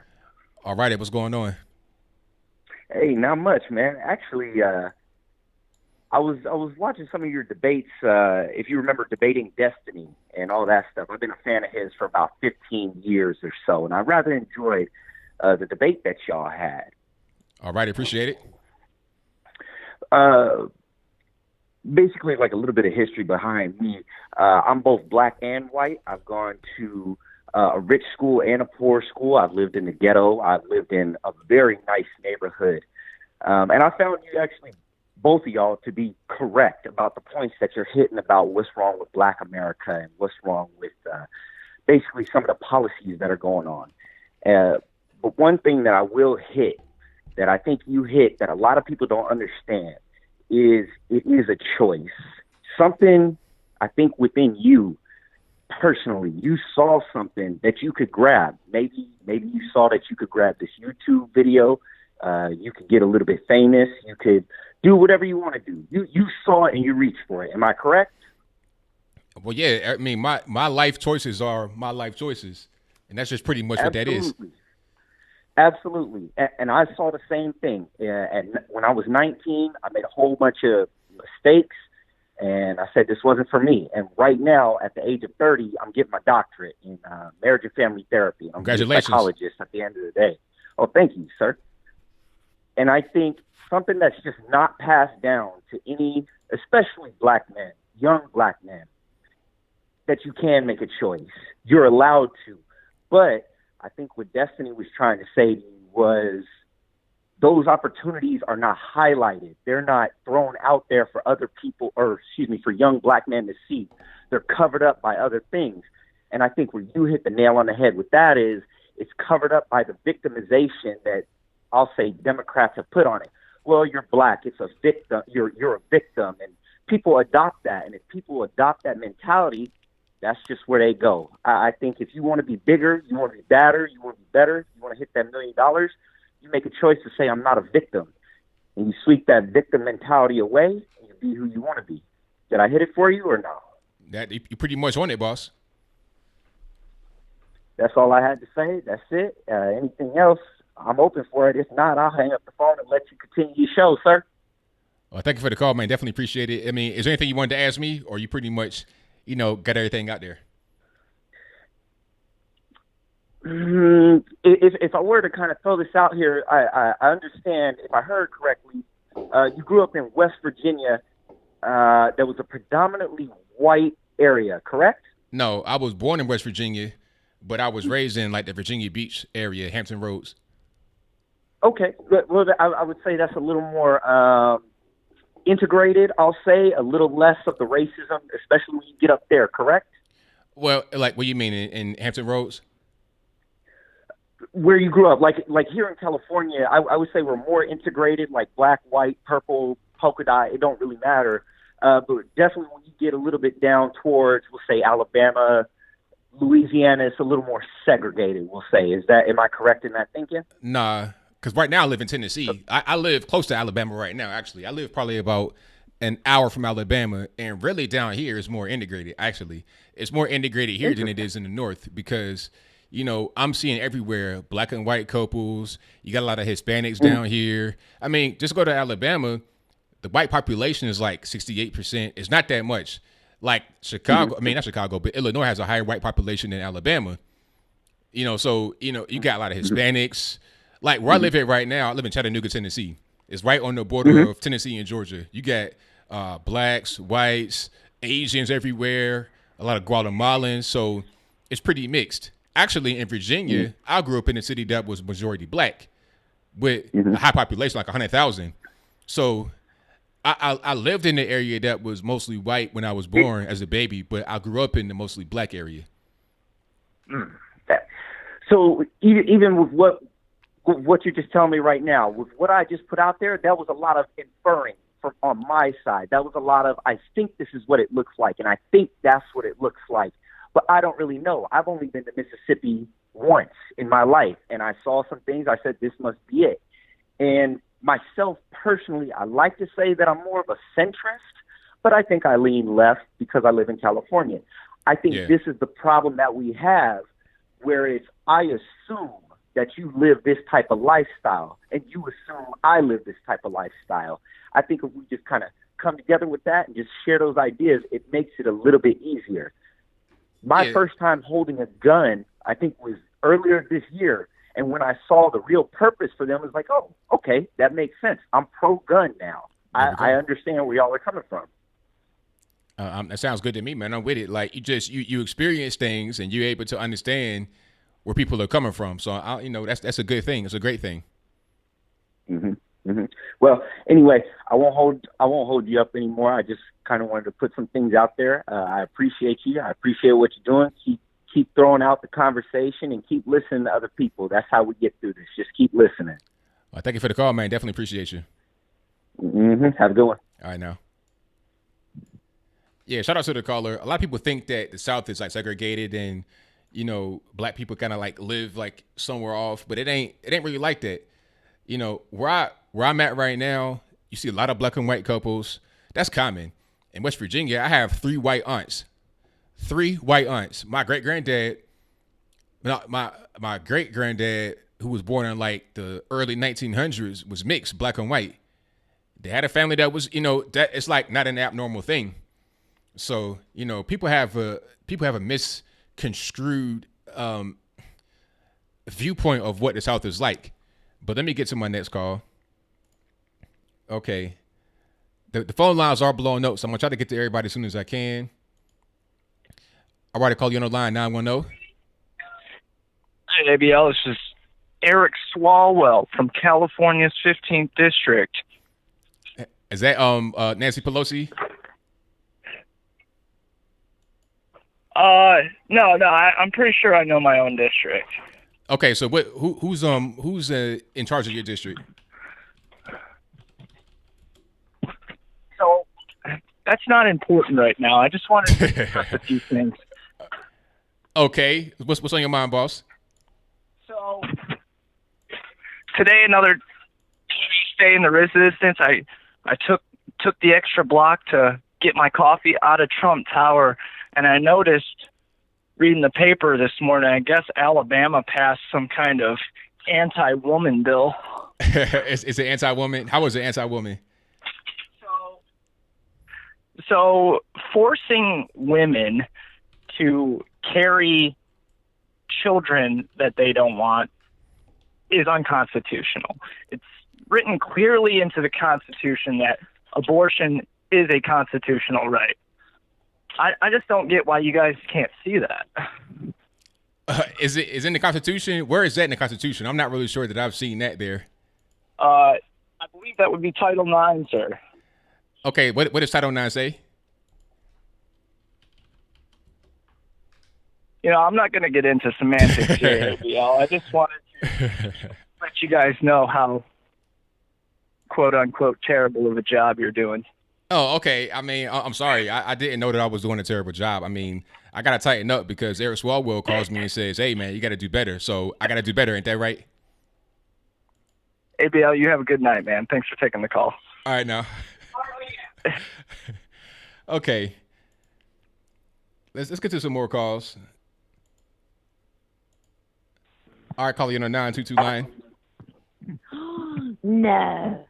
Yeah, 229. What's going on? What's your name? What is up? Okay, so I'm whoever, and from Georgia, Heartbeatville. I just wanted to super fast share a sentence. Hear a sentence? Huh? Oh, my big cheek hit the mute button. Okay, real fast. From Georgia, whoever is my handle. And I wanted to share what Rachel Stevens from Crack Your Bible said this week. It was brilliant. Okay, so she was talking about the argument pro-choice always makes, right? About it's the woman's life, it's the woman's life. What about the fact that the baby's DNA is not the same DNA as the mom? It is not the mom. It is a completely separate entity, correct? 1,000% correct. Right. You believe in science, right? Okay. All right. Love you. God bless. Georgia loves you. All right. Bye. All right. Thank you. Yeah, short and sweet, straight to the point. That's how I like it. Hey, shout out to the caller. A baby is a baby. They have their own DNA, their own body. So people talking out there, it's my body, my choice. It's not your body. Not at all. Not in the least bit. All right. So shout out to all the callers. I'm going to try to get you one as soon as I can. Super chats. I got to read some of those because I'm kind of behind. Shout out to Caleb Matthew for the donation. Definitely appreciate you. Shout out to Helen St. Eves, who says, everyone on welfare, yippee. Nathan Shields says, sorry, meant to say, why does this guy want the government to have all the money? He also says, why does this guy want... Okay, same thing. So Brazilian American Patriotic Soldier says, Rudy cleaned house his first year, 2001. Terrorist cells, hookers, homeless, robberies, then got hired in Brazil. Clean Rio before the Olympics. Rudy the man. I didn't know about that. Shout out to you for the information. Definitely appreciate you. Shout out to Greg Dons, who says, thanks. Keep up the amazing work. I appreciate your insight and your commentary. Thank you all for your donations. Definitely appreciate you. If you want to super chat me, please do so. I'd appreciate it. Trillion %. But let me get to my next call here. have somebody queued up. Hold on. The calls are coming fast and furious, so y'all just tighten up. I just gotta get it together. All righty, who do we got? We got Kerplunk. Yes, sir. It's Uncle Reggie out here, man. How you doing? All righty. You kind of cringe whenever you click on to see if I have my clothes on and stuff. I try to just keep that out of my mind, but what's going on? You're better off for it, too. The last couple of callers were brilliant. I got to say, the young man down there in California leans left a little bit. Mm-hmm. Lean with it. Lean with it. You know what I'm saying over there? Lean with it. Yeah, what do you thought I know about that? I know about that. Mm-hmm. Yeah. That lady, what a sweetheart down there in Georgia, you know. When they're in the Peachtree State. Indeed. Yeah, I like the guy's take. That last caller, he said until he grabbed a gun and got into the community and mind you, he was welcomed out there. You know, and I seen a couple videos where these Antifa types, they go out on these gun ranges and they try to pretend like they're 2A, and they fail.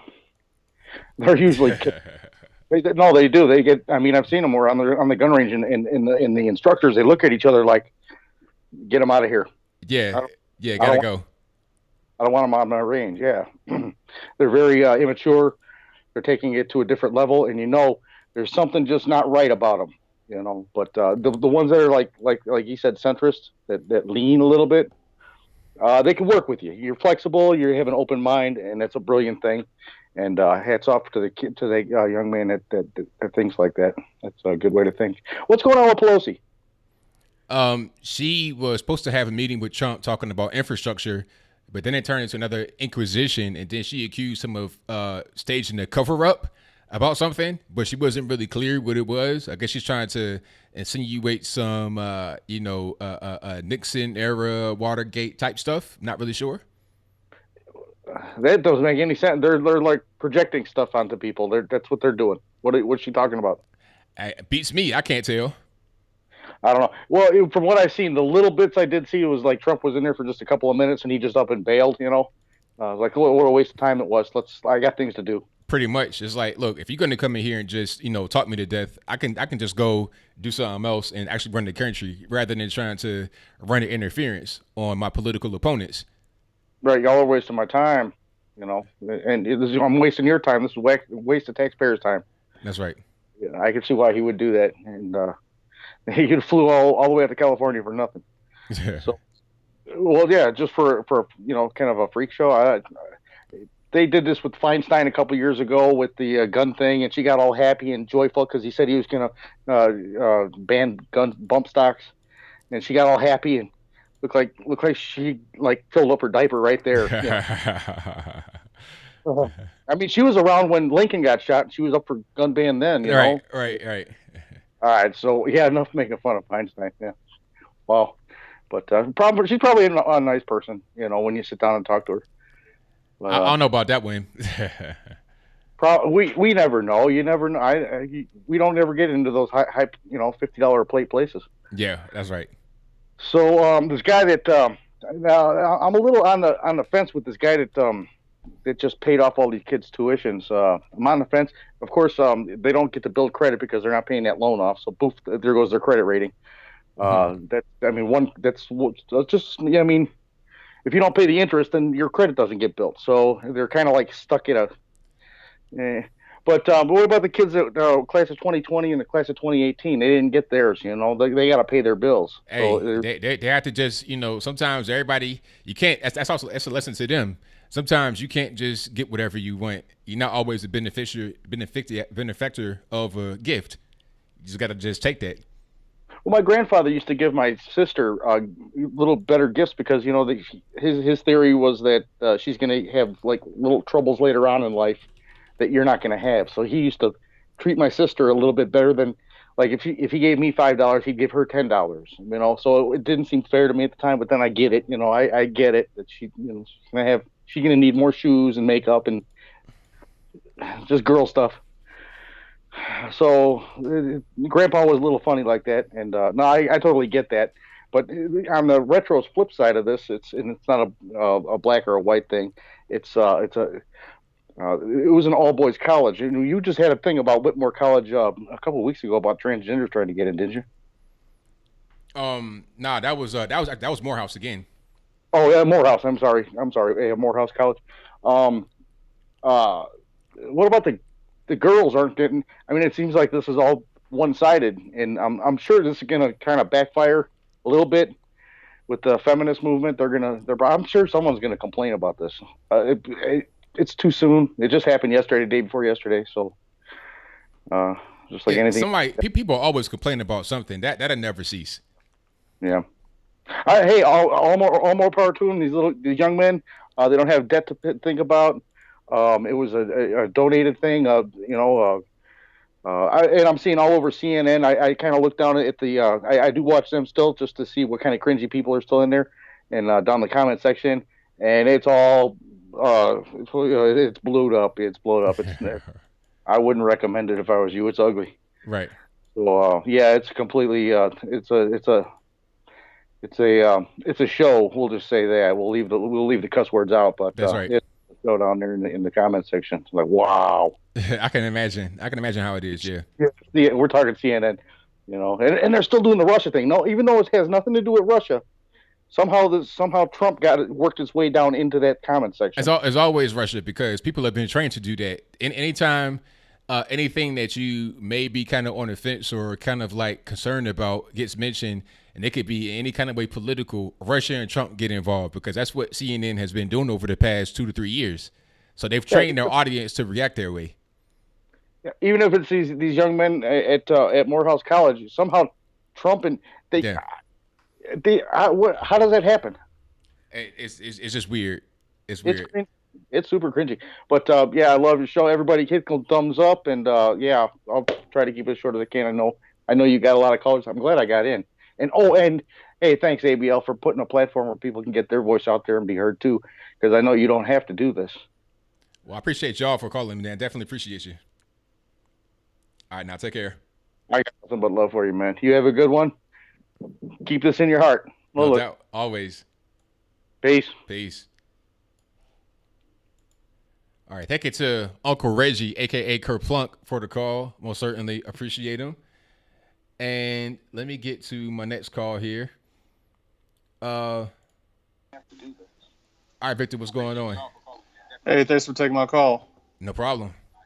So this Robert Smith guy, he's a black billionaire with a net worth of $5 billion, graduated from an Ivy League school, both for undergrad and business, and he's married to a white woman. I'm still trying to wonder, where's the racism? I don't see it. I can't really tell. Yeah, I mean, and also, yes, I've seen black women that's mad because he's married to a white woman, and for people who don't know, that he was married before to a Jamaican, so that probably pissed off black women more that he was married to a Jamaican. Now he's married to a white woman. And he was married to her for 26 years. 26 years they were married, and they had 3 kids together. Yeah. But that don't count, because now he's married to a white woman, so that's out the window now. His kids, the wife, the other 26 years, won't worry about that. Yeah, but I mean, like, okay, let's just say that, so what, he's married to a white woman. You can still see that he's still helping black people out. So why are you mad? And then people coming up with all kind of reasons and excuses. It's like, look, this man gave millions of dollars, not only to Morehouse, 400 black men. You're talking about right around $40 million. Then he gave $20 million to the African American History Museum in D.C. He also gave $1.5 million in cash to Morehouse before. Then he gave $50 million to Cornell to help black students at that school. So you're talking about, like, what, over $100 million? How can you be mad at that? Yeah, exactly. Just because he decided to sleep with whoever he wants, No, it doesn't take away his blackness. You can still see that he is helping black people. But at the same time, I could hear people say, "Well, he gave millions of dollars to black men, but he didn't give millions of dollars to black women." That's crazy. That's crazy. You know, Yeah. people are wild. Yeah. So also this Pelosi and Trump thing. I think once again you can see who wants to work with who and who doesn't want to work with the other person. This is the second time that Pelosi shows that she doesn't want to be bipartisan. She no matter what, she does not want to work with Donald Trump. That's right. I mean, all she's going to do over the next couple of, really like a year and a half, all she's going to do is just obstruct. There's going to be no working. Nothing's going to get done. It doesn't matter if it will actually benefit her. She doesn't want to do anything. So it's like, what's the purpose in being in office if you're not going to do anything? And I would be really upset if I was in her constituency and she's in D.C. doing nothing. It's like, why vote for you? Why are you here with us? Like, are you in San Francisco? Or are you just, doing your own thing? Yeah, exactly. It's the same thing I feel about what's his name, Al Green, the one black guy that's constantly talking about impeaching Trump. Yeah, right. Yeah, that dude is like, what are you doing? All you do was just go on TV and talk about impeach. Yeah, I mean he represents the district that I used to live in Alief, Texas, and I'm wondering why haven't they voted him out yet? It's obvious that he's not working for the people. Right. Exactly. Yeah. So, anyways, thanks for taking my call. That's all I got. Thank you for the call, man. Definitely appreciate you. All right. Bye. All right, great call from my man Victor. I definitely appreciate it. 561, you're on the line. Who am I speaking to? Hey, what's up, ABL? This is Jay. How you doing? Everything's good, man. Can't complain. Oh, that's good. Right. I wanted to talk about, I wanted to talk to you about some of your videos you made in the past. I'm going to talk about the most recent one now. About Ben Carson. I don't know if you made a video of Ben Carson. No, you didn't. Did you hear what they did to him about they're ridiculing him about him not knowing the difference between Rio and an Oreo or something like that? Yeah, I saw that. I may do a video about that because I saw him respond today, so I may do a video talking about his response. But yeah, I did see that. And the way they ridicule the man, said he should step down, HUD and all that, like it's so disgusting how they just bash this man. This is the nicest man I ever, because I know you met him. He's a very nice man. For you to bash this man, it is disgusting. On The View and that white lady that ridiculed him, she went to MSNBC to call him all kind of names. It's very disturbing, man. These were disgraceful. Yeah, it was crazy how people try to do Ben Carson. They try to talk like down to him, like he's an idiot. He was just talking about one of the world's best brain surgeons. So, I mean, like, this is a guy that had a movie about his life long before he got into politics. So, I mean, it's crazy for anybody to try and act like he's some kind of imbecile. And when he responded to the critics about the REO, all this and that, he was like, he was having a hard time hearing, but he understands what the REO is. He understands about, homes in foreclosure because he knew about that. And he was a teenager living in Detroit because there were so many foreclosures around him. So this is something like he's not like an idiot that's a fish out of water, but it was all to try and attack his stance on illegal immigrants being in public housing because he wants to. Right, I heard that part. Yeah, he wants to evict illegals from public housing, but that shouldn't be a problem. If you're here illegally, then you got to go because you got American citizens that need those housing. So, yeah, that's all that it was. Right. If you want those illegals to stay there, then they need to. The Democrats need to rewrite the laws. But the law says if you're illegal here, you can't get those things. So come on, it's ridiculous. That's right. The law is the law. It is what it is. Right. And hopefully he doesn't step down because that's ridiculous. You better not step down too because don't let these people shame you because that's what they want. They want him to step down, but I hope he doesn't. Right. This Robert F. Smith will pay the student loan. I have a thing I was thinking about. It is a good thing. He did a very good thing. I didn't even know who he was. I didn't know who this guy was. I didn't. He's worth $5 billion. I didn't know he has more money than Oprah. But what kind of student loans are you paying off? Are these student loans that like the bare minimum student loan? Like there are degrees that it's like a waste of time. It's a degree, and because that's my issue. Like, what kind of degrees are you paying off? If it's degrees that they become a doctor, lawyer, yeah, I agree with that. But if it's degrees like they pay really low or like a bare minimum, is it worth it? Well, I mean, it may or may not be because, people, I saw one guy that had a degree in business administration. I'm like, okay, you spent $100,000 to do business administration. Like, I don't know if that was really worth it, but I think it was just a gift. So whatever they do with it, that's on them, but it was a gift to the whole graduating class. So, I'm not mad at it. He could have spent the money any kind of way, and he could have spent it, differently, but he spent it, and that's on him. So however he wants to spend his own money, he could have just burnt it all for all I care. That's on him, really.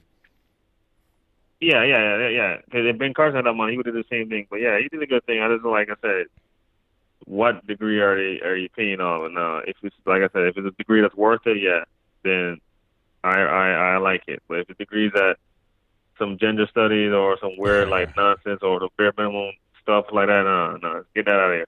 But yeah, but overall, no, I'm good. I'm just housing enough. I'm glad he did it. I'm just a little skeptical on what kind of degree they're paying off. But anyways, Equality Act. No, is Equality Act? That's what the SAT thing you were talking about earlier, a couple of videos ago, where people get in based on their economic status and all kind of things. Yeah, that's the SAT. They're having this new metric called the adversity score. So it's going to be 15 metrics. It didn't describe what each metric is going to be, but it's basically going to be about your income level growing up, your neighborhood. Is it a bad neighborhood? Did you have a single parent? That's going to be a metric that people will use to determine whether you get into college in certain situations.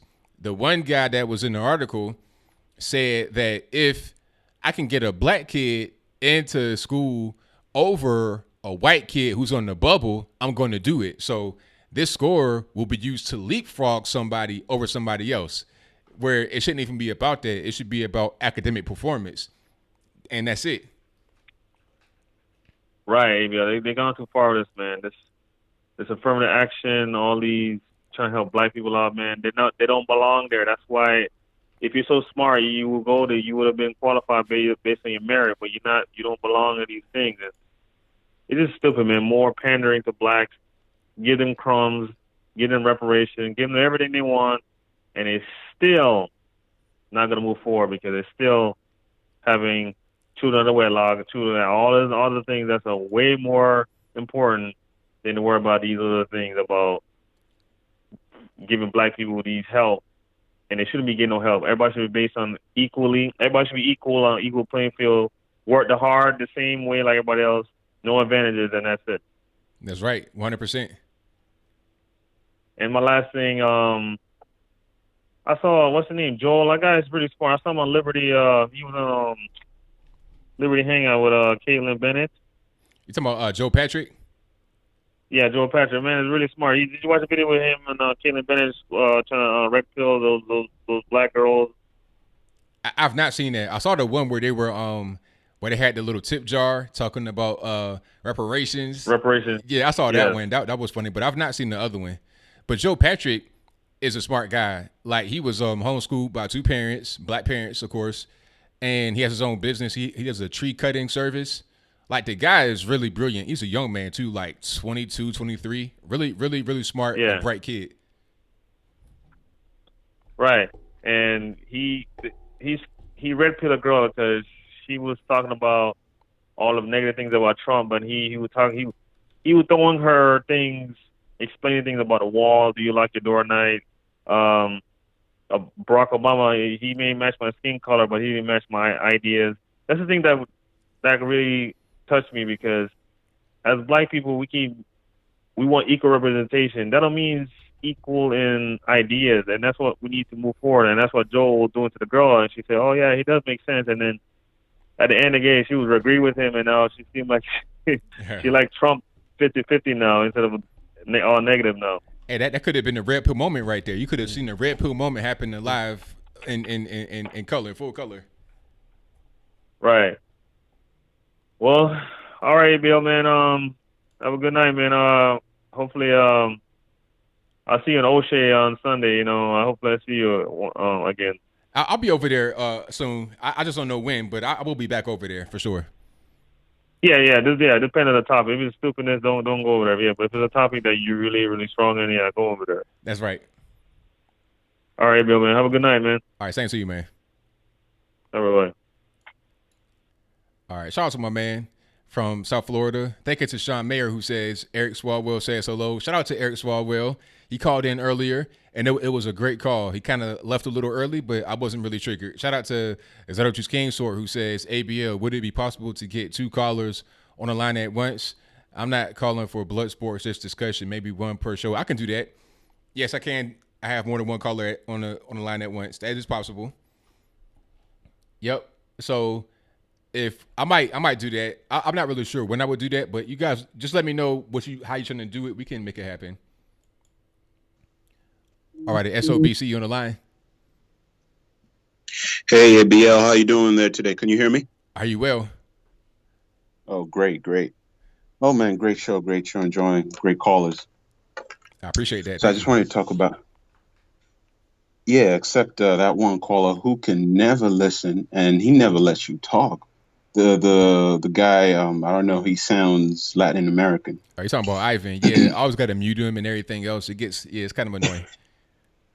Oh, that's his name? Ivan, yeah. Oh my gosh. He's like a child. He can't listen. There are kids who listen better than he does. That's right. As I was talking to him, it was like, you didn't just hear what I said. You just focus on trying to wait for me to finish talking so you could talk again. That's not listening. Exactly. But anyway, I just wanted to talk about the SAT, the whole SAT thing. And to me personally, I think the SAT is just a waste of time. And, I think it's just a test to, that measures your ability to memorize, For me personally, I remember back then when I took the SAT, this was, 10, 12 years ago, 13 years ago. Mm-hmm. I think this was when the scale was up to 2,400. And I think they lowered it down to, they lowered the highest score now. I think it's 1,800. I might be mistaken. But yeah, it might be 19 or 1,800. But yeah, back then, the highest score you could get was 2,400. And I scored about 1670 on that SAT. I did pretty good. That was like, in the 85th percentile. Okay. And I did better than some kids. One guy who went to Princeton, I scored better than he did. But I didn't go to Princeton. Right. I didn't go to Princeton. It was just, and the only reason he went to Princeton is because he was a really, really smart guy. He didn't have as good grades, but he was very innovative. He developed this, I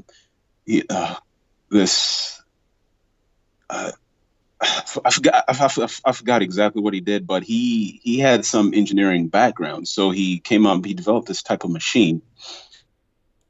So that's one of the reasons why Princeton accepted him.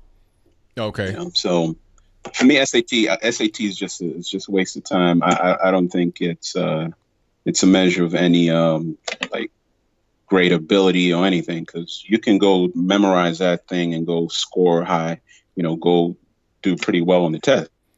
I mean, it's more of a waste now. But anyway, it's more of a waste now because they're introducing this whole diversity thing in there, the adversity score. So what's the point? They're just going to look at your life and determine whether you get into a school that way. It doesn't make a whole lot of sense. Exactly. Right. It's just getting worse. It's just getting worse. And they think they're helping the kids, but it's actually just doing the opposite. That's right. Right. And Robert Smith, I think that's a bad idea that he paid off those loans. And to make it worse, he did it for black men. You know, he to me, I see that as. You there? You cut out. Okay, saying it's a poor network connection. Manage them once they graduate. You know? You're cutting out there. Can you hear me? I'm sorry? Cutting out. You were cutting out like for the whole thing. Like I heard what you said about it being a bad thing, but after that you cut out. Oh, okay, sorry about that. But anyway, my point was, I think it's a bad idea that he paid off those loans. Yeah. And to make it worse, he did it for black men. Right. For me, I think that's taking away responsibility for those men to pay off those loans. You know, if you have loans, I think that helps.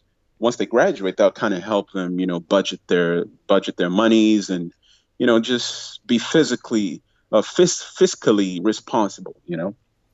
I can see that point of view. Yeah. Right, and I kind of see that as a form of socialism too. You know, so I don't think it was a good idea. Some people think it. Yeah, I mean, everyone is entitled to their own opinion, but I don't think that was a good idea. Okay. Yeah. And the whole Chinese kerfuffle with the cell phones. That's crazy. That's a crazy thing going on. But I was reading this. I'm reading this book, and I read a crazy stat about Chinese. This was actually this stat was taken back in 2005, and it said that at least more than 50 to 60% of Chinese speak some type of basic English. You know, and that's for them. That's a way of, you know, like taking over the world. You know, they're learning English and, you know, innovating things, and, you know, their goal is to take over this world. I mean, if you look at America, how many Americans speak Mandarin? I mean, I would go as far as Chinese American. Yeah, a lot of Americans could barely speak English properly, let alone Mandarin or any other language. Exactly. So it's just interesting. That's right. Can you hear me, Abby? I hear you well now. Yeah. Okay, great. Otherwise, that's all I had to say. Great call, great show. Keep up the great work, and we'll always be here listening. All right, thank you for the call, man. Definitely appreciate it. All right, take care. All right, same to you. Yeah, that's a good point about the Chinese learning all these different languages, learning English a lot, you know, and the Mandarin at the same time. Yeah, the whole Huawei situation really about the trade war. You know, I like Huawei phones though, but the Chinese do put too much Chinese crap into our economy, and it should kind of like be stopped some kind of way. This will be the last call. All right, caller, who do we have? Oh, if it is not my favorite YouTube journalist, ABL, this is your friend Jamal Khashoggi, here from the gates of hell. How are you alive right now, being able to talk to me? Like, I thought they kind of did something to you in the embassy. What's going on here, sir? Everything is normal down here in hell, except that the only news source is New Day with Chris Cuomo. So, you know, it's pretty much the way hell would be imagined by you. Yeah, that's pretty bad down there. So I'm sorry you got to be dealing with that. That you can't get anything else other than that. That's got to be probably the worst part about where you are right now. Yeah, I'm all cut to pieces about it. So what's going on? What made you decide to, you know, give me a ring from a land down under? Well, you know, I mean, it seems that I thought my work on this world was more essential, and now I see that Al Jazeera is doing the same work without me, and I'm feeling pretty jelly. with the Holocaust denial and all of that. Yeah, they're pretty much doing what they do. It feels like things have not really skipped a beat at all. But your former employer here, what was it, the Washington Post, if I'm not mistaken? Yeah, man. I mean, they have to bring why can't they at least try to compete, or they probably, Jeff Bezos, he's supposed to come here eventually to hell soon, so he could probably pull some strings and get me back there. We can get the old band together and put together some more of that fake news and libel, some warmongering. Hey, that might be the best location for the new Amazon headquarters. Put it right down there and have Washington Post be, front and center. They're trying to say that you were unjustly killed and Trump is responsible. Maybe Trump has something to do with the situation, or he's not really strong enough on the Saudis. How you feel about Trump and the Saudi relationship? How do I feel about Trump and the Saudis? I'm all cut to pieces about it. So you think that Trump should have done more to punish the Saudis? I mean, at least one stoning. I mean, how hard can it be? So a stoning, that'd pretty much suffice, huh? Yeah, and I see some of these people are doing all of these buns and saying I eat halal KFC. What do you think? I hang out with that Steve Cohen with his bald mullet. I have much higher standards down here in L. We have Raising Cane's. Well, I see that. You got to keep things on the up and up down there. So, I don't know what else to say. Is there anything you want to just tell the people about your situation now, or where you were back home where you were trying to get married to the young lady? How is she doing? Do you know? How is she doing? I think that she's fine. I'll tell you something. I'm very jelly because I've heard that she's going out with a new boo, and I will tell that boo, Anthony Weiner, you will eventually, I will have you. Sir, what is that little thing right there? This is my falcon, Tiny Jamal, and he's not doing very well. There's not very good veterinary service here in hell, so I would appreciate if AOC made a bit of a Instagram video to talk about our blight here in hell. I pray every night I guess we can't do that here, but if I did pray, I would probably pray for another falcon, so maybe Jeff Bezos can bring one when when his next wife throws a hair dryer into the bath when he's in there, and he'll come down here with a new falcon for me. Wow, I saw some of your friends on the airplane with a couple of falcons, so I didn't know that was a thing in that part of the world, just having falcons as pets like it was nothing. Yeah, it's really competitive, and by the way, did you hear about that friend of ours that tried to blow up Trump Tower today? The friend of yours? I don't know about the ours, but I don't know what happened with that. The man from Hamas from New Jersey. I don't know anything about. I didn't hear anything about that. So you try to blow up Trump Tower? Yes, it shows exactly the type of poisonous education in a society as backward and disgusting as New Jersey. So you were totally against that, huh? Yeah, I mean, if he was really going to be professional, he would try to get the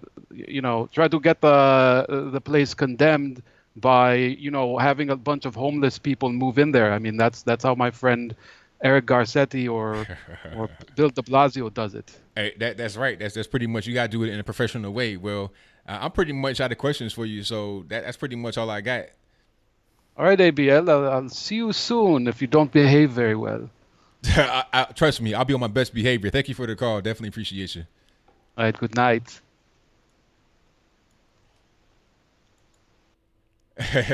So shout out to Jamal Khashoggi. You saw that was really him. I mean, he had on his headgear. I mean, the goatee, the whole 9 yards. So in the little jank that go right here, the little inner tube, little baby inner tube right here on top of the jank, the whole thing down. So that was really him. So shout out to Jamal Khashoggi for the call, and that will be a wrap for tonight's show. Thank y'all for joining. Definitely appreciate you. I will be back with a live show this Saturday, and That'll be May 25th, 8 p.m. to 11 p.m. Eastern. And tomorrow I'll be streaming with the Hayes brothers on their channel from 8 p.m. to 9 p.m. over there on the Hayes brothers channel. I'll place a link on the community part of this particular channel so you can visit it there. Also my social media, whether you follow me on Facebook, Instagram, Twitter, wherever you at, you'll be able to see a link for the stream with the Hayes brothers. So that'll be it. And shout out to the moderators. You guys know who you are. We got Sushi, we got T-Pain, we got Liza Jean, Bill from the Hill, Shreeps, Protocol, Dan Larkin, the whole squad. Thank y'all for what y'all do the time. Definitely appreciate you. I would call out every mod, but I can't see a list in front of me because of YouTube doing what they do. And shout out to the super chatters. You guys have been great. Thank you to the Patreon supporters and also the PayPal supporters. If you want to be part of the ABL squad on Patreon, a link for that is in the box below. But that's all I got for tonight. So until next time, y'all be safe. I'm out. And peace.